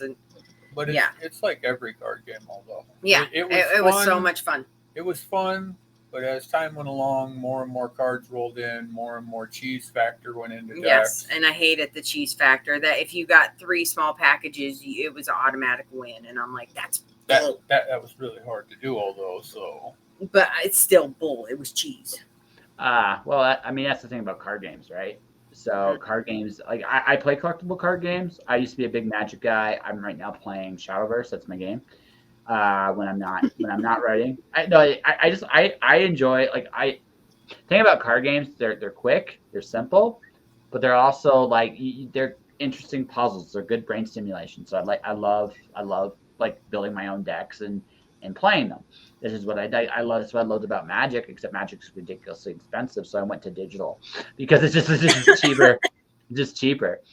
But what it comes down to is when you play those games, there's a point when there's a point where the game gets kind of degenerate, right? Because once you figure out that certain cards just work together really well, you're going to play those cards because they work together really well, right? Right. So what ends up happening is you go, well, okay, well, the small package is actually a pretty good card. So instead of working for this super convoluted thing, I'm going to be a lazy cheap ass. I'm going to get 3 of these things. I'm going to beat you with 3 of these things just because I can. And the small package becomes the most devastating move of all time. And then on top of that, you're the opponent's I can't do anything about it. And there's a little screaming, yelling, crying, possibly crying. Yeah, I'm not judging. I'm just saying, right? That's the nature of, that's always been the nature of when you play these games is there's a point when it starts, the game's kind of simple. But again, when you release new content, it creates different possibilities. And some of them are really interesting, but inevitably with all these games is you find out what the best cards are You put the best cards together, you play, and you try to win. That's just the nature of competition there, right? So the small package, it sounds to me like it was a devastating card and raw deal. So hey, it was a little too good for its cost, you know. You had to do it after a successful maneuver. So to do it 3 times in a row and not get a reversal, hard. It's really hard. But it's also, it takes only like, it only took 4 points. So like you could do a little tiny kick. Oh, you didn't block that kick? Well, now here's a small package. Now block this one, or otherwise in the next 2 moves you're dead and game over. Yeah, no. That's the nature of card games. Card games are balanced by usually cost. So what you try to do is you try to get the maximum value for the least amount. It's math, right? So the more you pay for a card, that card has to do more amazing things to justify its cost. If it doesn't, you don't play it. That's just how it works. So what often happens is there are these cheap cards that serve functions, these medium-sized cards that you can win with, but more often than not set up your actual win condition, whatever that is. You set it up, you do it, and you win. And all the cards that work together make a deck that you can compete with. Again, I know all this simply because, again, I'm a card game junkie. I love them a lot, which is why, again, I don't have Magic cards anymore because it is a hobby I can no longer afford. I'm just being honest. It's a hobby I can no longer afford to do. So at this point, we just generally get the fat pack when it comes out. Yeah, no, it's fair. And you know what I mean? $50 done. I mean, occasionally our daughters get really into it and they're like, oh, did you see that? It's like storytelling. This last set or 2 sets ago, they're like, oh, did you see it? Did you see it? Did you guys get some of the good cards? And we're like, we'll buy a few more. It sounds like your daughters are as into it as you guys are. Oh, please. We have pictures of the girls asleep at Gen Con at the gaming convention, the big one that's here in the States. And, they're sleeping under the table and we're playing raw deal. But that doesn't show them into it. They were sleeping. They didn't want to play. No, because they were so passed out because I took them everywhere else at the con and a bunch of board games. So basically you wore them out. Yeah, of course. Because, I forgot which card game it was, but they had toilet seats, literally like the men's toilets. And you reached in there and you got a handful of their cards because it was like cards, toilet cards, And so the girls were like, I get to dig in the toilet thing. And I'm like, sure, girls, go hog wild. He's like, yeah, take as big of a handful as you girls can get. Cool. That's really cool. So, also, the oddest thing I've ever seen with a card game but amazing. Toilet delivery. Well, they went to Harry Potter School of Witchcraft and Wizardry while we were there too, and the lady's like, every day they planted a seed, and she's like, for the next 3 weeks you have to say, like, a mechamus. Or something like that. I forget what it was, but basically, because in 3 weeks, it's a little plant. Of course, it's going to grow. You know what I mean? As long as the girls water it and say the magic words, it's going to grow. So they were like, so, Mom, we're magic. And I'm like, sure, babies, you be all the magic you want to be. They are magical, but yes, I am a magical unicorn. You can't tell me otherwise. No, my girls, they're fun, but at that con, it showed Kate. Definitely, Kate was my kid because they're like, Katie, just go up the elevator. So it's electric escalator thing, and they're like, Katie, just get on it. We'll give you $50. We'll give you $100. We got to get upstairs, and she's like, no. And finally, I'm like, Kate, I'll walk you around. Everybody else go up. And I asked her, I'm like, Kate, what's up? She's like, I watched that movie, Mom. I'm going to get eaten by the machine when I go up there. I'm like, oh my gosh, you watched Final Destination? And she's like, yeah, I watched it at my dad's house. I'm like, oh, and this is my youngest kid, this is my oldest daughter, but she's still little. And I'm like, oh, your dad let you watch a spook movie. You let her watch 13 Ghosts. Yeah. That was the first real scary movie was 13 Ghosts. But she was 12, so. Okay, I'm not getting in on this. I'm not getting in between that at all because I think you both just. I'm gonna take the path of the invisible hands. Like, Yes. And Mike's like wise man. He's like, I don't see myself winning that one, but it's cool that you guys have. Again, you guys can always. I love that and appreciate the fact that you guys care about each other enough to talk trash to each other a little bit as well. Just say, you did this, oh, you did that. Trish ain't talking trash to me. No, actually, it's my ex, not Mike. Okay. Not Mike. Okay. No, okay. we no. Oh, okay, my bad. No, my bad. I might misunderstand. I misunderstand. No, but that's okay. No, Mike got to be the bad guy when the girls were growing up, and I always got to be the good guy. So, but guess what? Guess who they call more often are like Dad Mike. You know, they'll be like Dad, and then they tell him what's going on. I'm like, why don't they tell me? He's like, I'm easier to talk to. Yeah. He listens well. It's just that he does. So I know he's amazing. Yeah. See, listening's an art form. It really, really is. All right. I think we could probably keep going forever if we really wanted to. So how about we spend the next 10 minutes kind of slowly wrapping this bad boy off, because I think we've had a really wonderful chat so far. I've enjoyed it. Yeah, no, I've enjoyed it too. But I definitely, when Joe gets a hold of me to play test this, he asked us on his show if we wanted to play test it. I definitely want to play test this. I'll definitely get a hold of you. Yeah, it's totally fine. I'd love that. So is your book still going on Kickstarter as we speak right now? Oh yeah. Yeah, till the 14th. We're funded. We're at I think 108, 109%. We're over. Yeah. I mean, every day we're getting a little bit of boost. I mean, we have not had a day yet that something hasn't happened on it. So, I mean, cool. i.e. it'd be a just another cover, or it'd be somebody getting the one tier. What's that called? The one tier, the electrical tier. Digital. Sorry, digital tier or something like that. So yeah, digital tiers are valuable stuff. They really, really are. So since the last time we were on your show, though, we did add Justin Hunt. His original artwork is now available on the Kickstarter too. That is really cool. Give me a second here, because congratulations. I just want to do something real quick for you guys, because I am a trained.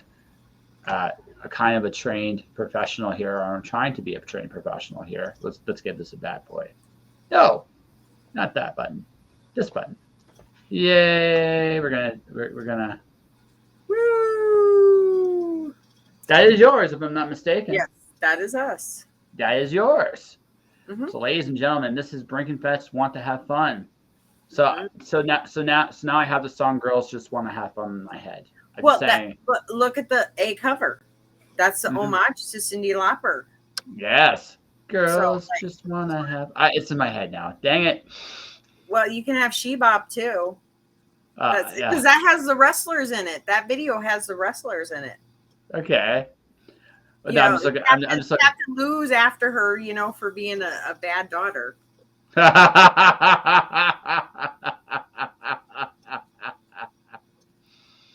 That's okay. She can be bad all she wants. Hey, that's really cool. See, that's ironic that we talked about wrestling for whatever amount we talked about, and now we'll bring it back to wrestling again with Captain Lou. So, do you know what my favorite role for Captain Lou was? This is going to sound really, really hilarious. I loved him in Super Mario Brothers. Yeah. Super Mario Brothers Super Show was the silliest thing ever, and he had fun with it. He had fun. You could tell he was having a lot of fun with that. Right. And my favorite episode, the one I still remember, is Mario going, I'm looking for my favorite wrestler, Captain Lou Albano.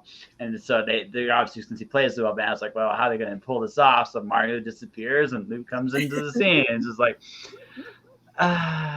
very fun stuff. No, he was a character. He was definitely a character back in the day. Cyndi Lauper definitely changed the course of wrestling. Like people will say what you will about her, but she definitely changed the course of where wrestling went. Without her, there would not have been the rock and wrestling stuff. There would not have been WrestleMania, honestly.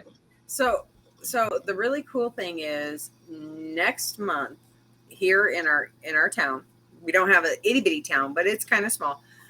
We have a con, and $1 Million Man is coming, and Booker T.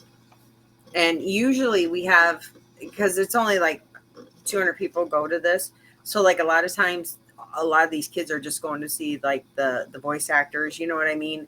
So like we got to sit with Sam De La Rosa for like 2 hours, and he drew and was eating tacos and just BSing.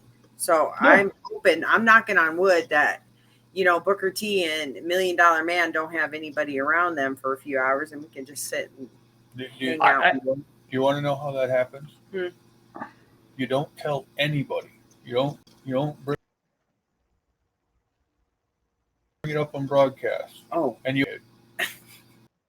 And they're sad, and they've got no fans there, and you're the only fan for them there. Okay. But if you bring it up and their fans come, they're going to be busy. I mean, hopefully all his Canadian people watching right now won't come. Like we mentioned earlier in the show, Canada's got its own little problems. I don't think got to worry about any of us getting down there anytime soon. So no, they're all coming now to see Booker T and $1 Million Man. Canadian bands live. It's going to be all Canadians. That's right. That's right. It's going to be Canadian fans live right now. Ted DiBiase, Booker T are going to be at this con in this town. I don't know where it's at. Can you dig it, suckers? But if they go to our Kickstarter, it lists our hometown that we're planning. Right, yeah. So if you follow our Kickstarter, then follow it to Mike, then follow it to Mike's Facebook account, then you'll find out where we live. And then you can find the con. Yeah. And then you can get to those wrestlers and spend some time. Right. Show your dedication to us and let us know. We flew all the way from Canada. That's right. And then you watch Booker T and Ted DiBiase go, well, what brought you here? You guys. And just watch them just get a little creeped out a little bit by that. Just a little bit. It's a trip. Yeah. Just a little. It's like, thanks for this, I think. So millions of people watching around the world, please do not bombard them at our little con. I will be there with Popeye's chicken, bombarding them myself. Especially Canadians. No Canadians allowed. You hear me, Canadians? You're not allowed. Don't say that. Chuck only lives 5 hours away from me. I wouldn't mind. Chuck, you're not allowed. You're just not allowed, buddy. No. Just no. Stay home. I don't mind picking on Chuck. He's fun, and also he's got no problem. It's actually the cool thing. I couldn't stay for the whole interview, but when Summer and Chuck was there, they said a lot of nice things about me. And it's like, oh, that's really sweet. I never expected that. So. There's a lot of people that have a lot of respect for you, and they were like, "Oh, you were on Josh's show," and I'm like, "Yeah," and I'm like, "They're like, isn't he nice?" I'm like, "Yes." Yeah. I try to be. I try. Like I said, I have my opinions, but at the end of the day, this is just me having fun with people that are really awesome. So I just tried to. We're awesome. Hand high five. Oh. Yeah, you should give him thumb to thumb action right on the show, right? Ooh. Yeah. Hot. But anyways, no, I mean just.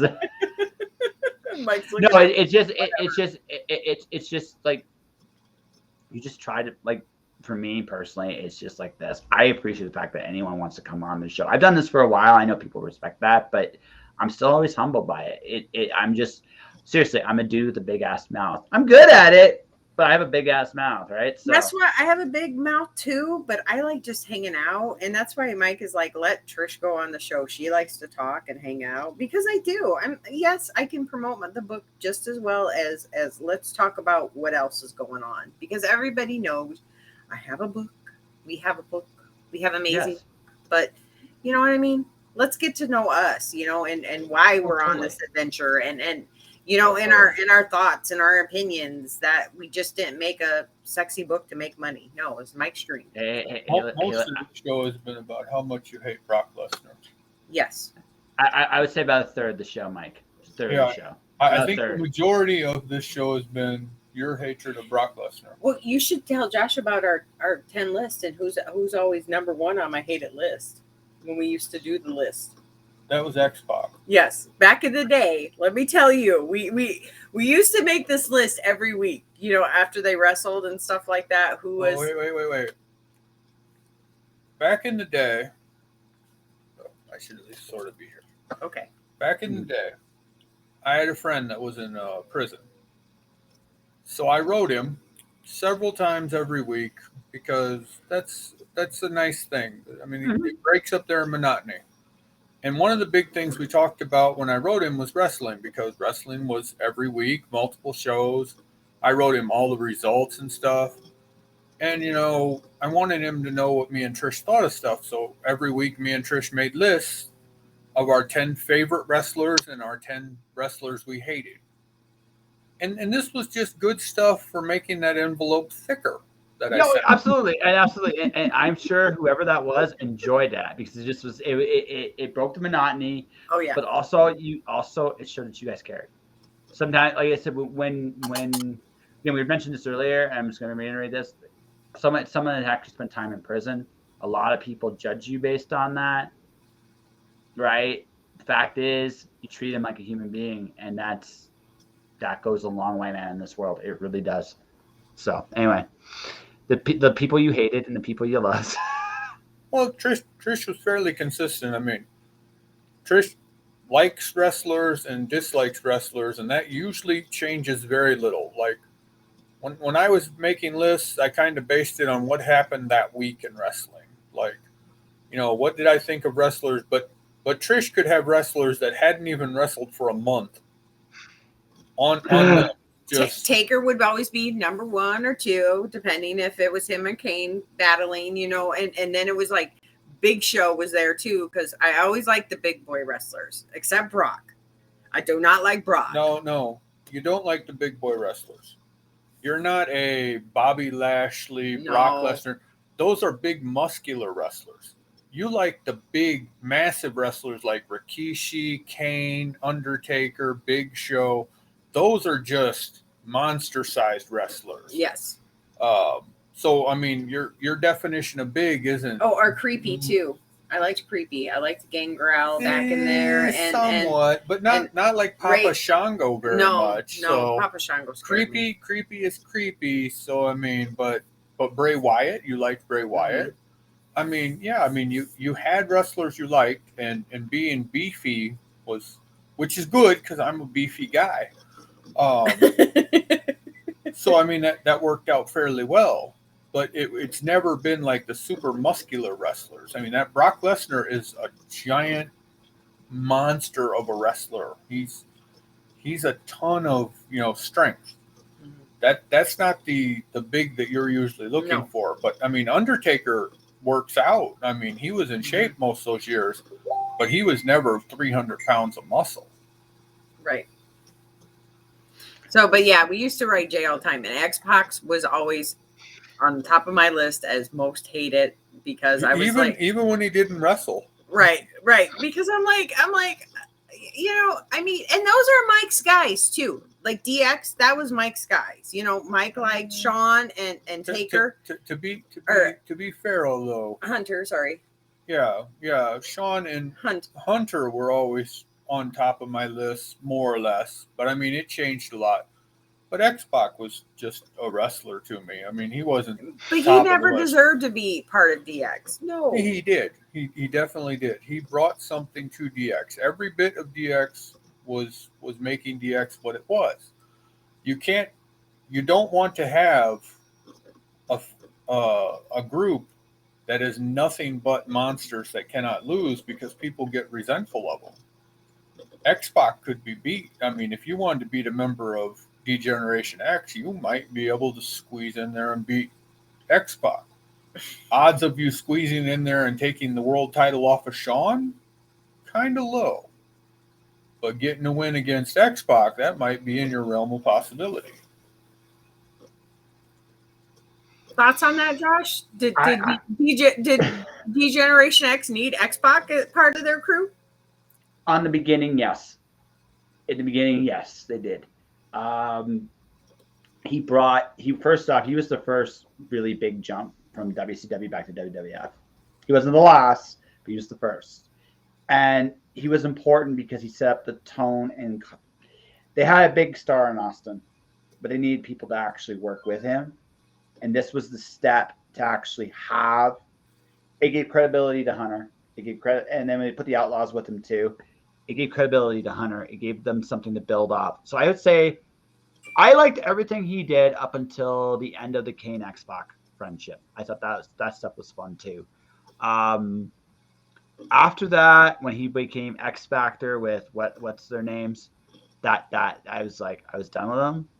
But in the beginning, and I saw him as Lightning Kid when he was like before he ever entered WWE. Mm-hmm. He was really good. Once upon a time, he was really, really good.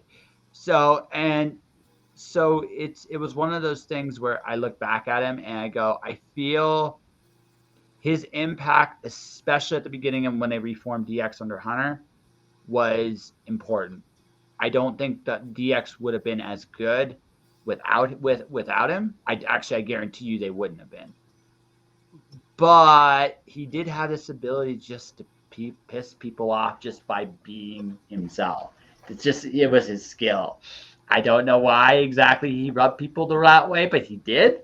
Mm-hmm. So, but I would straight up tell you, like, honestly, without him, and especially I would say the first 2 years, 98, 99, I don't think DX has the credibility that they should have had. That's just my opinion. But then during that we'll say 97 to 2000, who would be your top hated person for those 3 years, roughly? I actually didn't really. Okay, both promotions or sure. Hollywood Hogan in 98, I was done with. He should have lost claim to Sting, and he didn't. Like that I thought he was the worst. WWE, I hated all this shit like beaver cleavage. I hated the shit. I hated that weird, wacky. I didn't hate the wrestlers. I just hated that crap. The gimmicks. Yeah, I hated those particular gimmicks. Right. My favorite stuff from the Attitude Era. So from WCW, my favorite stuff was Sting, Diamond Dallas Page. I was a big fan of the Diamond Dallas Page, Macho Man, Randy Savage feud in 97. I thought it was phenomenal. I was a big fan in 98. Obviously, Steve Austin going to the top, becoming the guy, was amazing. I enjoyed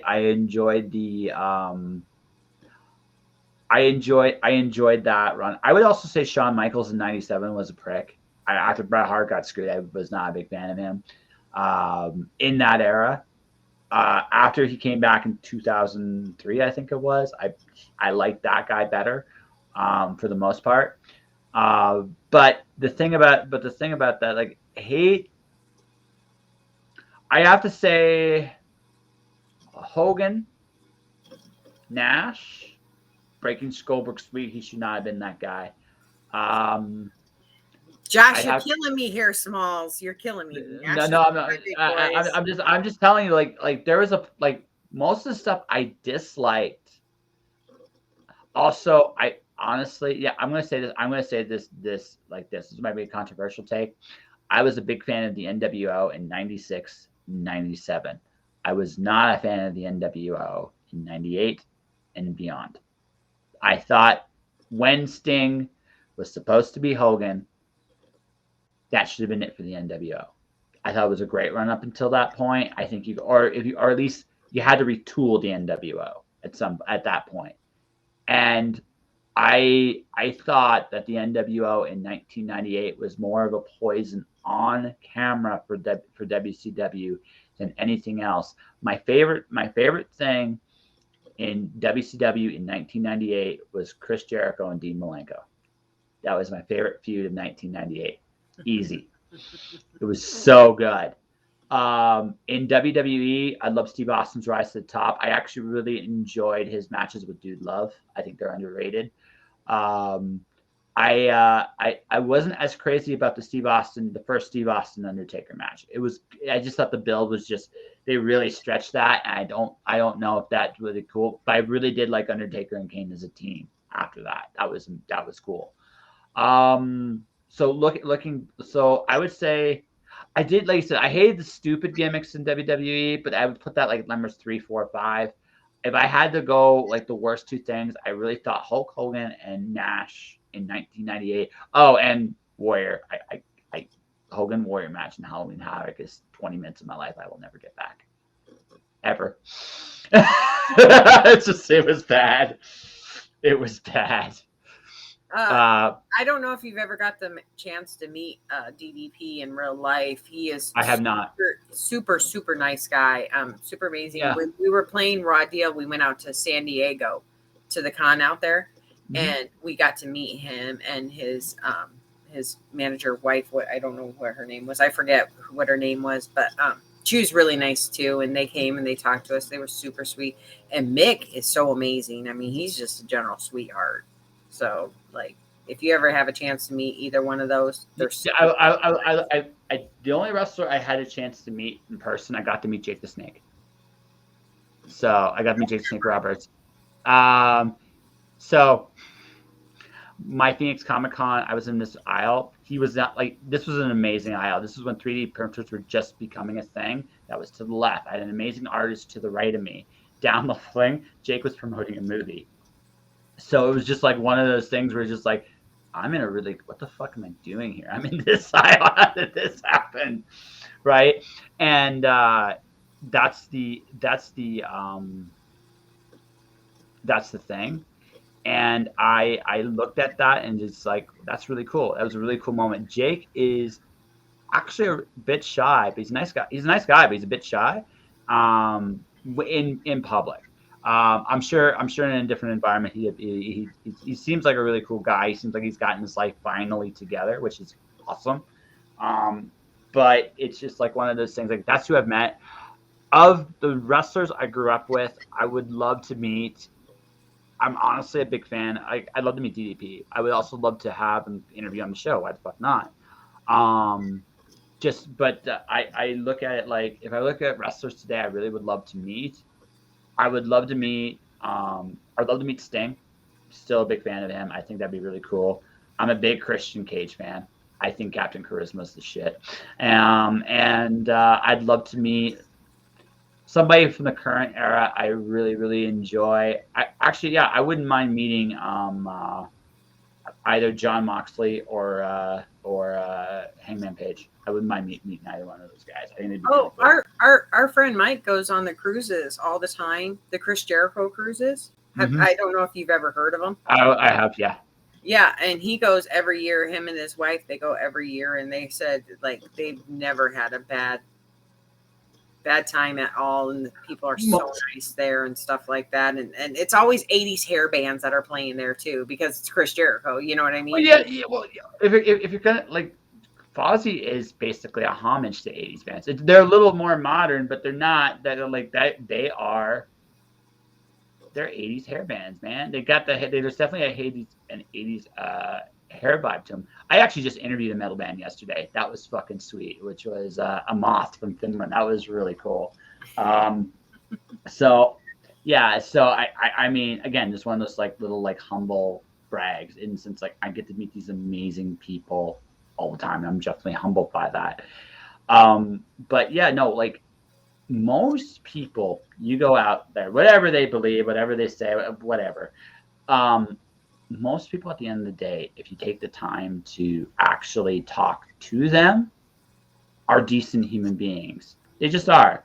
Oh, you know who else I would love to meet? Eddie Kingston. I think Eddie's really cool. I think he'd be down to earth, no bullshit, and I think I would enjoy that. Right. So, yeah. So I would enjoy that. I'm not saying it would be like, again, he seems a bit surly, but he also seems like pretty straight, and I like people that are that straightforward. There's no how do I put this? There's no I like it when there's no games. When I just know the person is who they are, there's no bullshit. It's the best. I don't have to think. I just like, we can just go and chat. You know what I mean? Yeah. No, that's the bad thing is like, we know that we're going to go to Florida and probably do a signing and like, you know, go visit some people there. But the sad thing is, as excited as I am about the comic, I'm kind of excited because I want to go see NXT.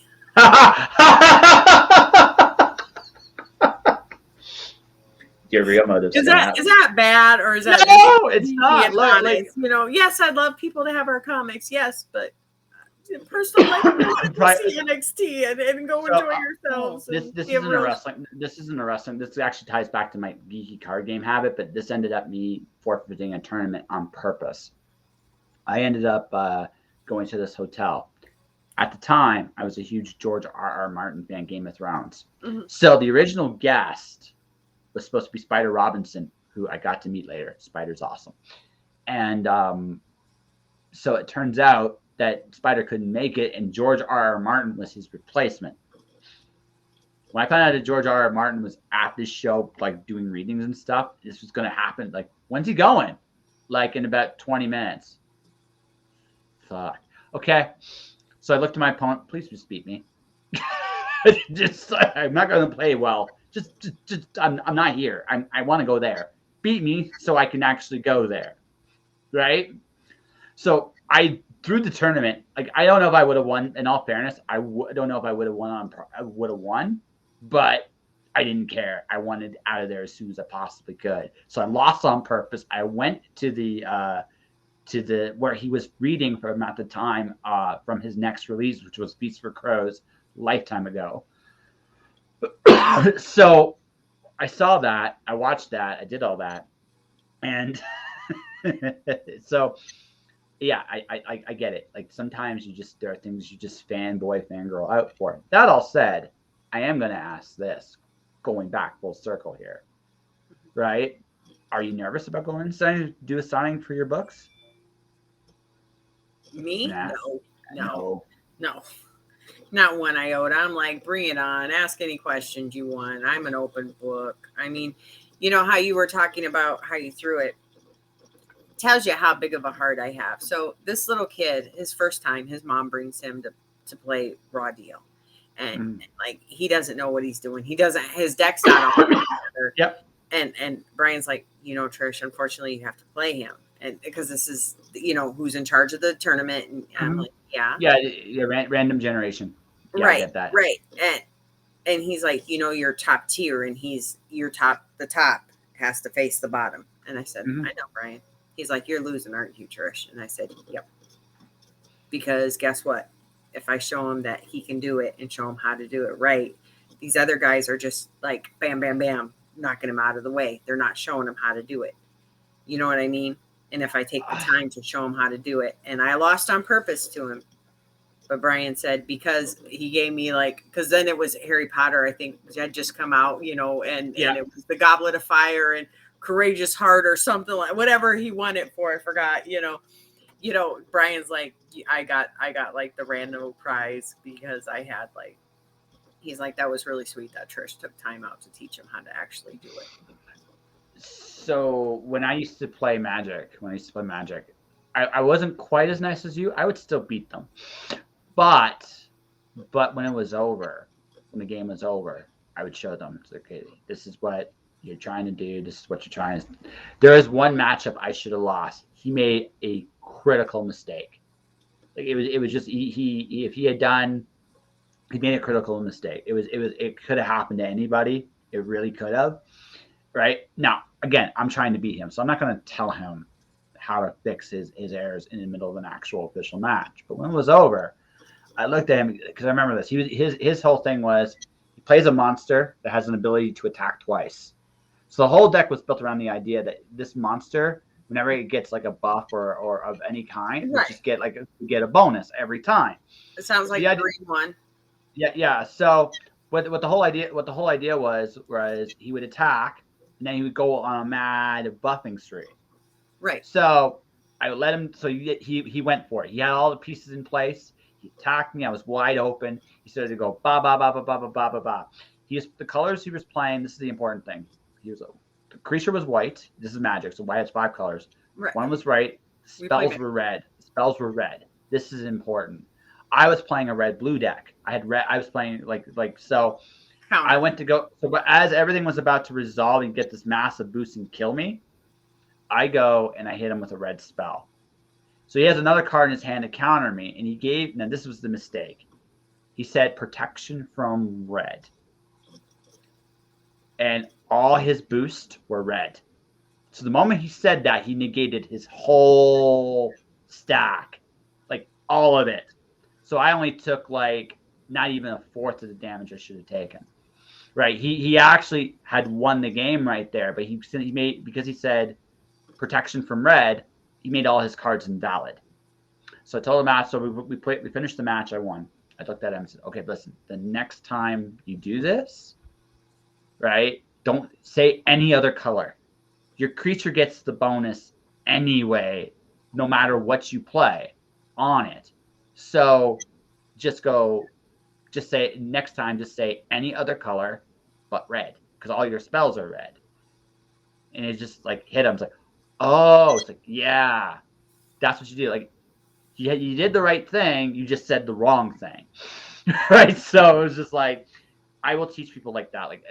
Because I'm somewhat 50-50. Like, sometimes letting them win is the best thing to do. Sometimes destroying them is the best thing to do. Right. It depends on who you play and what kind, and who you play and how. Right.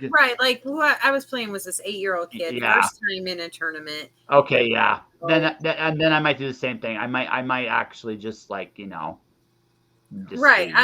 I knew who was playing, and I'm like, you know what? I'm top tier, and I don't need the reward card. I already have a couple of the reward cards. I'm like, I don't need it, and it's fine.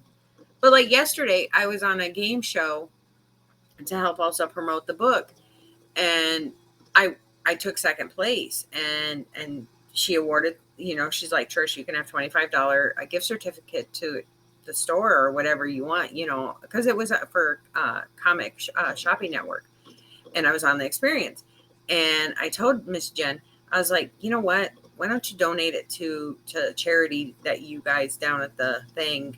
And she's like, really? I'm like, yeah. And so the guy that actually won it, he's like, yeah, that sounds like a better idea. So, I mean, it just tells you how big of a heart. I'm like, it's $25. That's going to help out a family, or that's going to help somebody more than us needing extra comic books in the house. Well, yeah, no, it's like I said, I'm in this weird spot. Again, I'm at that peak. I'm at that, like, can almost do all the cool things again, but I'm not quite there yet. So when I get to the cool things again, it's like, oh gosh, I gotta get an apartment. That's where I'm at. Like, I'm climbing to that point. So anyway, what's happening with what I realize is, I mean, not everything needs to be about you. You can just be a giving person and help somebody out, and it's rewarding in its own way. So, right, being charitable is great. In my case, the person was older. Like, they had played the game. They had this thing. Like again, it depends on who I play. Some people I will be very kind to. Other people, okay, you know how to play. Let's see what you got, right? So that's kind of how I am. But again, even in defeat, because I can learn something from any of this defeat. You can learn something. Again, you can help teach others too with theirs, and that's kind of like there's. Like I said, sometimes you're right. The 8-year-old, you can lose. It doesn't hurt. Sometimes the older people that know what they're doing, it's like, nah, I'm not going to let you win. So, but that comes back to the question. Are you ready to go sign? Yeah, because bring it, because I have a giving, understanding heart too. But you know what I mean. I'm also there to help. If I can teach somebody else what we've done, and they're enjoying it their way, and understand that there's no right or wrong way to be in comics. It's just which way you want to do it, then I will gladly tell you my story. Is it going to be the same as your story or Tom Hutchinson's story or any of the other millions of creators out there? No, it's not. No. It's your own individual journey and which way you're going to go. No, what it comes down to is everybody's journey is different. But I guess this will be the last question, and then we'll get to the wonderful plugs and plays and stuff. And that's this. Out of everything you guys have done, I'm assuming this is your first serious project. Mm-hmm. What have you learned?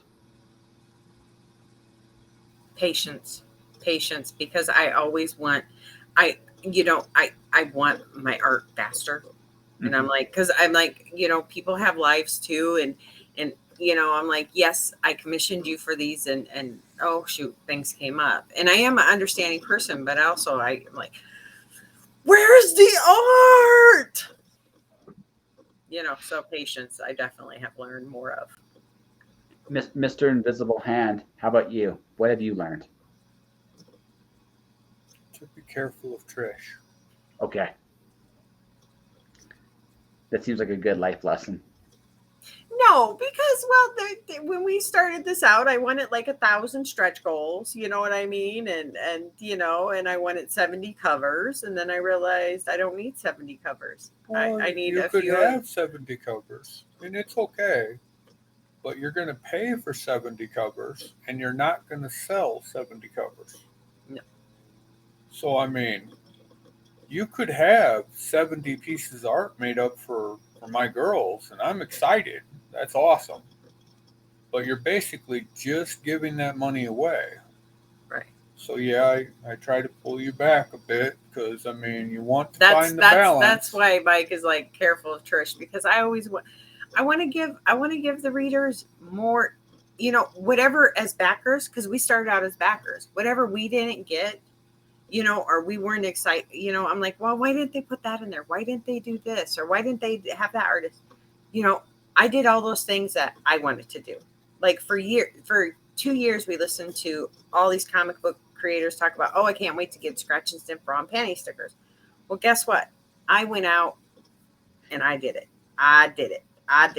I know how to do it, and I am happy to do it when we get to that point. Nobody else has had Steph Wilson chibi stickers. I have chibi stickers. You know what I mean? And I'm like, I love everything about our book.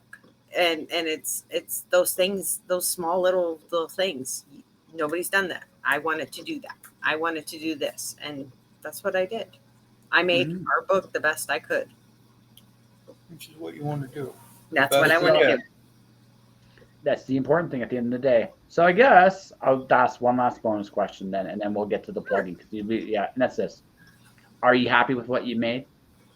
Like, are you proud of the book? I like the book. I cry because I'm so amazed and honored at our book and what we've done and what we've accomplished. And Mike had 2 surgeries during the process of this, and I had a spinal surgery during this too. And we still came out with an amazing book. So it doesn't matter what you go through or what bumps you have to go over. If we can do it, anybody can do it. As long as you want to, as long as you want to have, not true. As long as you have the heart and the drive. But what you're saying is, as long as we can do it, anybody can do it. So we're the bottom of the barrel. That's what you just said. We are the bottom of the barrel, and everybody else is better than us, and so they can obviously do it. No, but if you put your heart, anybody can make a comic as long as anybody could do it if they work really, really, really, really hard at it. Mm-hmm. Because during the course of this conversation, you've talked about how you've watched people, you're trying to be good like those people, you paid attention to people. So just saying anybody can do the book like we did means that everybody's amazing and they're just naturals. They're not. No. You spent 2 years watching people, do things, trying to figure out how to do things. It took me and you to figure out between us how to make the book. So people can make books. That's great. I absolutely agree. I think people can make books. But you got to pay a lot of attention. You're going to have to really do your homework. You're going to have to set realistic goals and try to achieve them. If you would have tried to make a book or I would have tried to make a book without the other one, I think we both would have failed. Yeah. We definitely needed each other to counterbalance each other. And we also needed to spend time watching Chuck make books, watching Tom Hutchinson make books, watching Jimmy Noble make books, watching Wendy Shaner make books, watching C.B. Zane make books, watching Rob Anderson make books. All these people are making books. Josh has made a book. I've seen he did stuff in the field. You watch it all. you figure out where you're going to go with it. So, I mean, anybody could make a book, but they're going to have to work at it. It's not, if we can do it, anybody can do it. That's not a right statement. No, but I mean, as long as you do your homework and you pay attention, and you could possibly make a book. Yep. But I mean, not everybody's going to have that balance of everything. Not everybody out there is two people. No, I don't think we could have done this with one or the other. So, I'll say it like this. So your job as a creative, if you really sit there and think about it, is to get out of your own way and not fuck it up as you put it together. So knowing what you are and what you're not is super important, right? I'm trying, like, my next book is a novella with illustrations by yours truly. Talk about going out of my comfort zone. I'm doing something completely different, right? It is kicking my ass. It's harder than I thought it'd be. It's super hard, but I'm learning. Now, the thing is, the nature of the story, I don't have to be great at art to do it, right? I can get away with being crappy, but, right? But, it's still a process learning how to tell a story with pictures. And it's taken, again, it's longer than I thought it would be, harder than I thought it would be, right? So, but I realized what I am and what I'm not, right? I show up, I do what I know how to do, I learn as much as I can, and when I can't do well, I try to stay out of the way up so I don't fuck it up. If you can do that, right, you'll find people that'll like your books. Promise.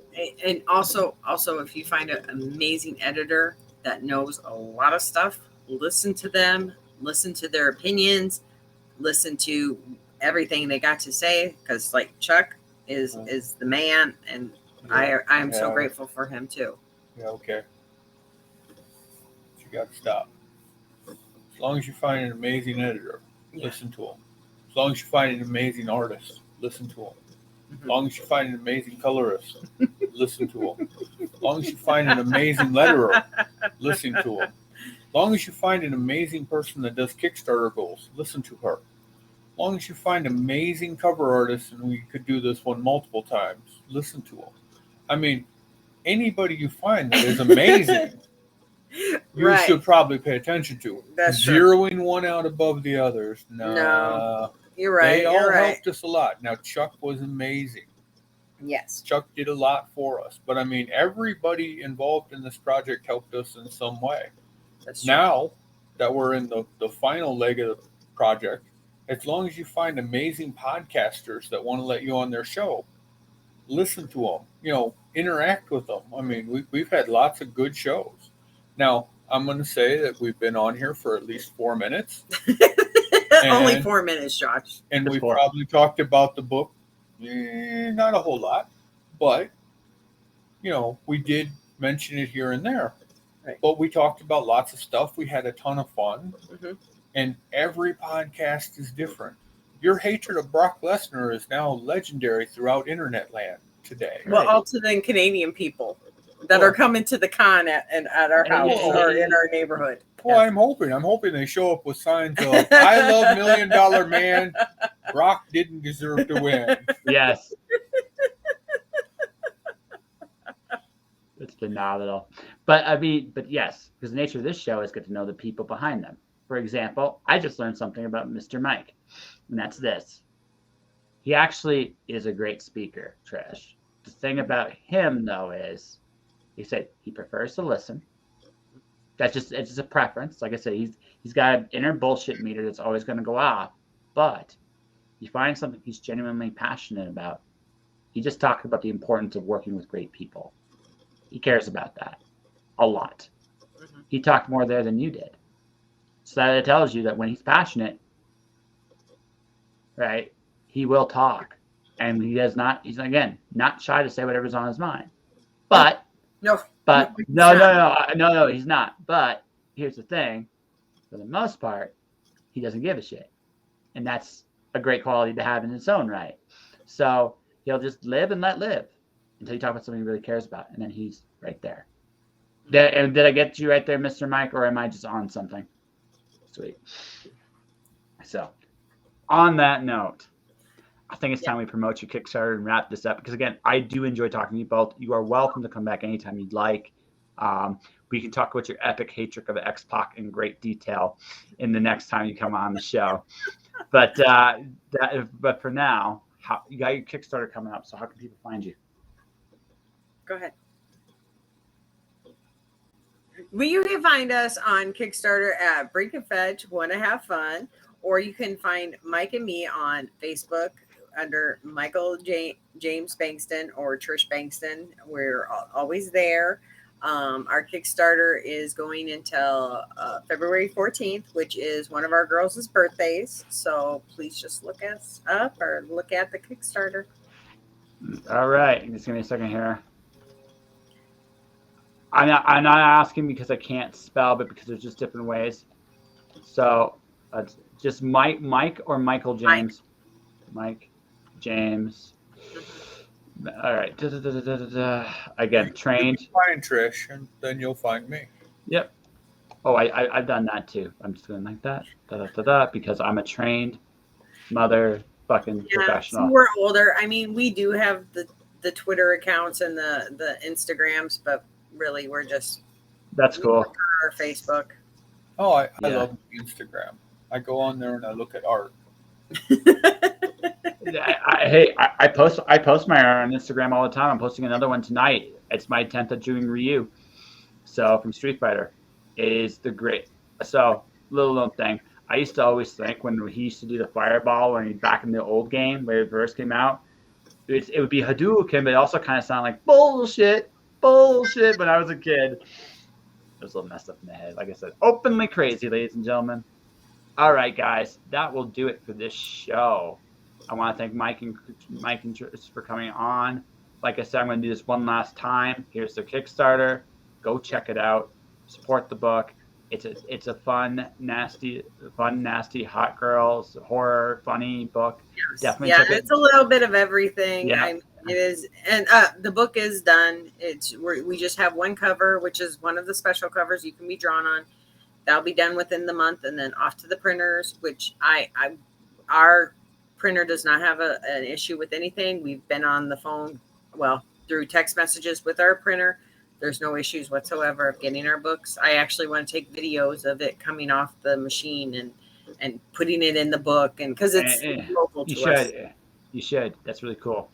So here's my book, ladies and gentlemen. This is Alice 1. It's Alice in Wonderland's Greek mythology. Alice is Pandora.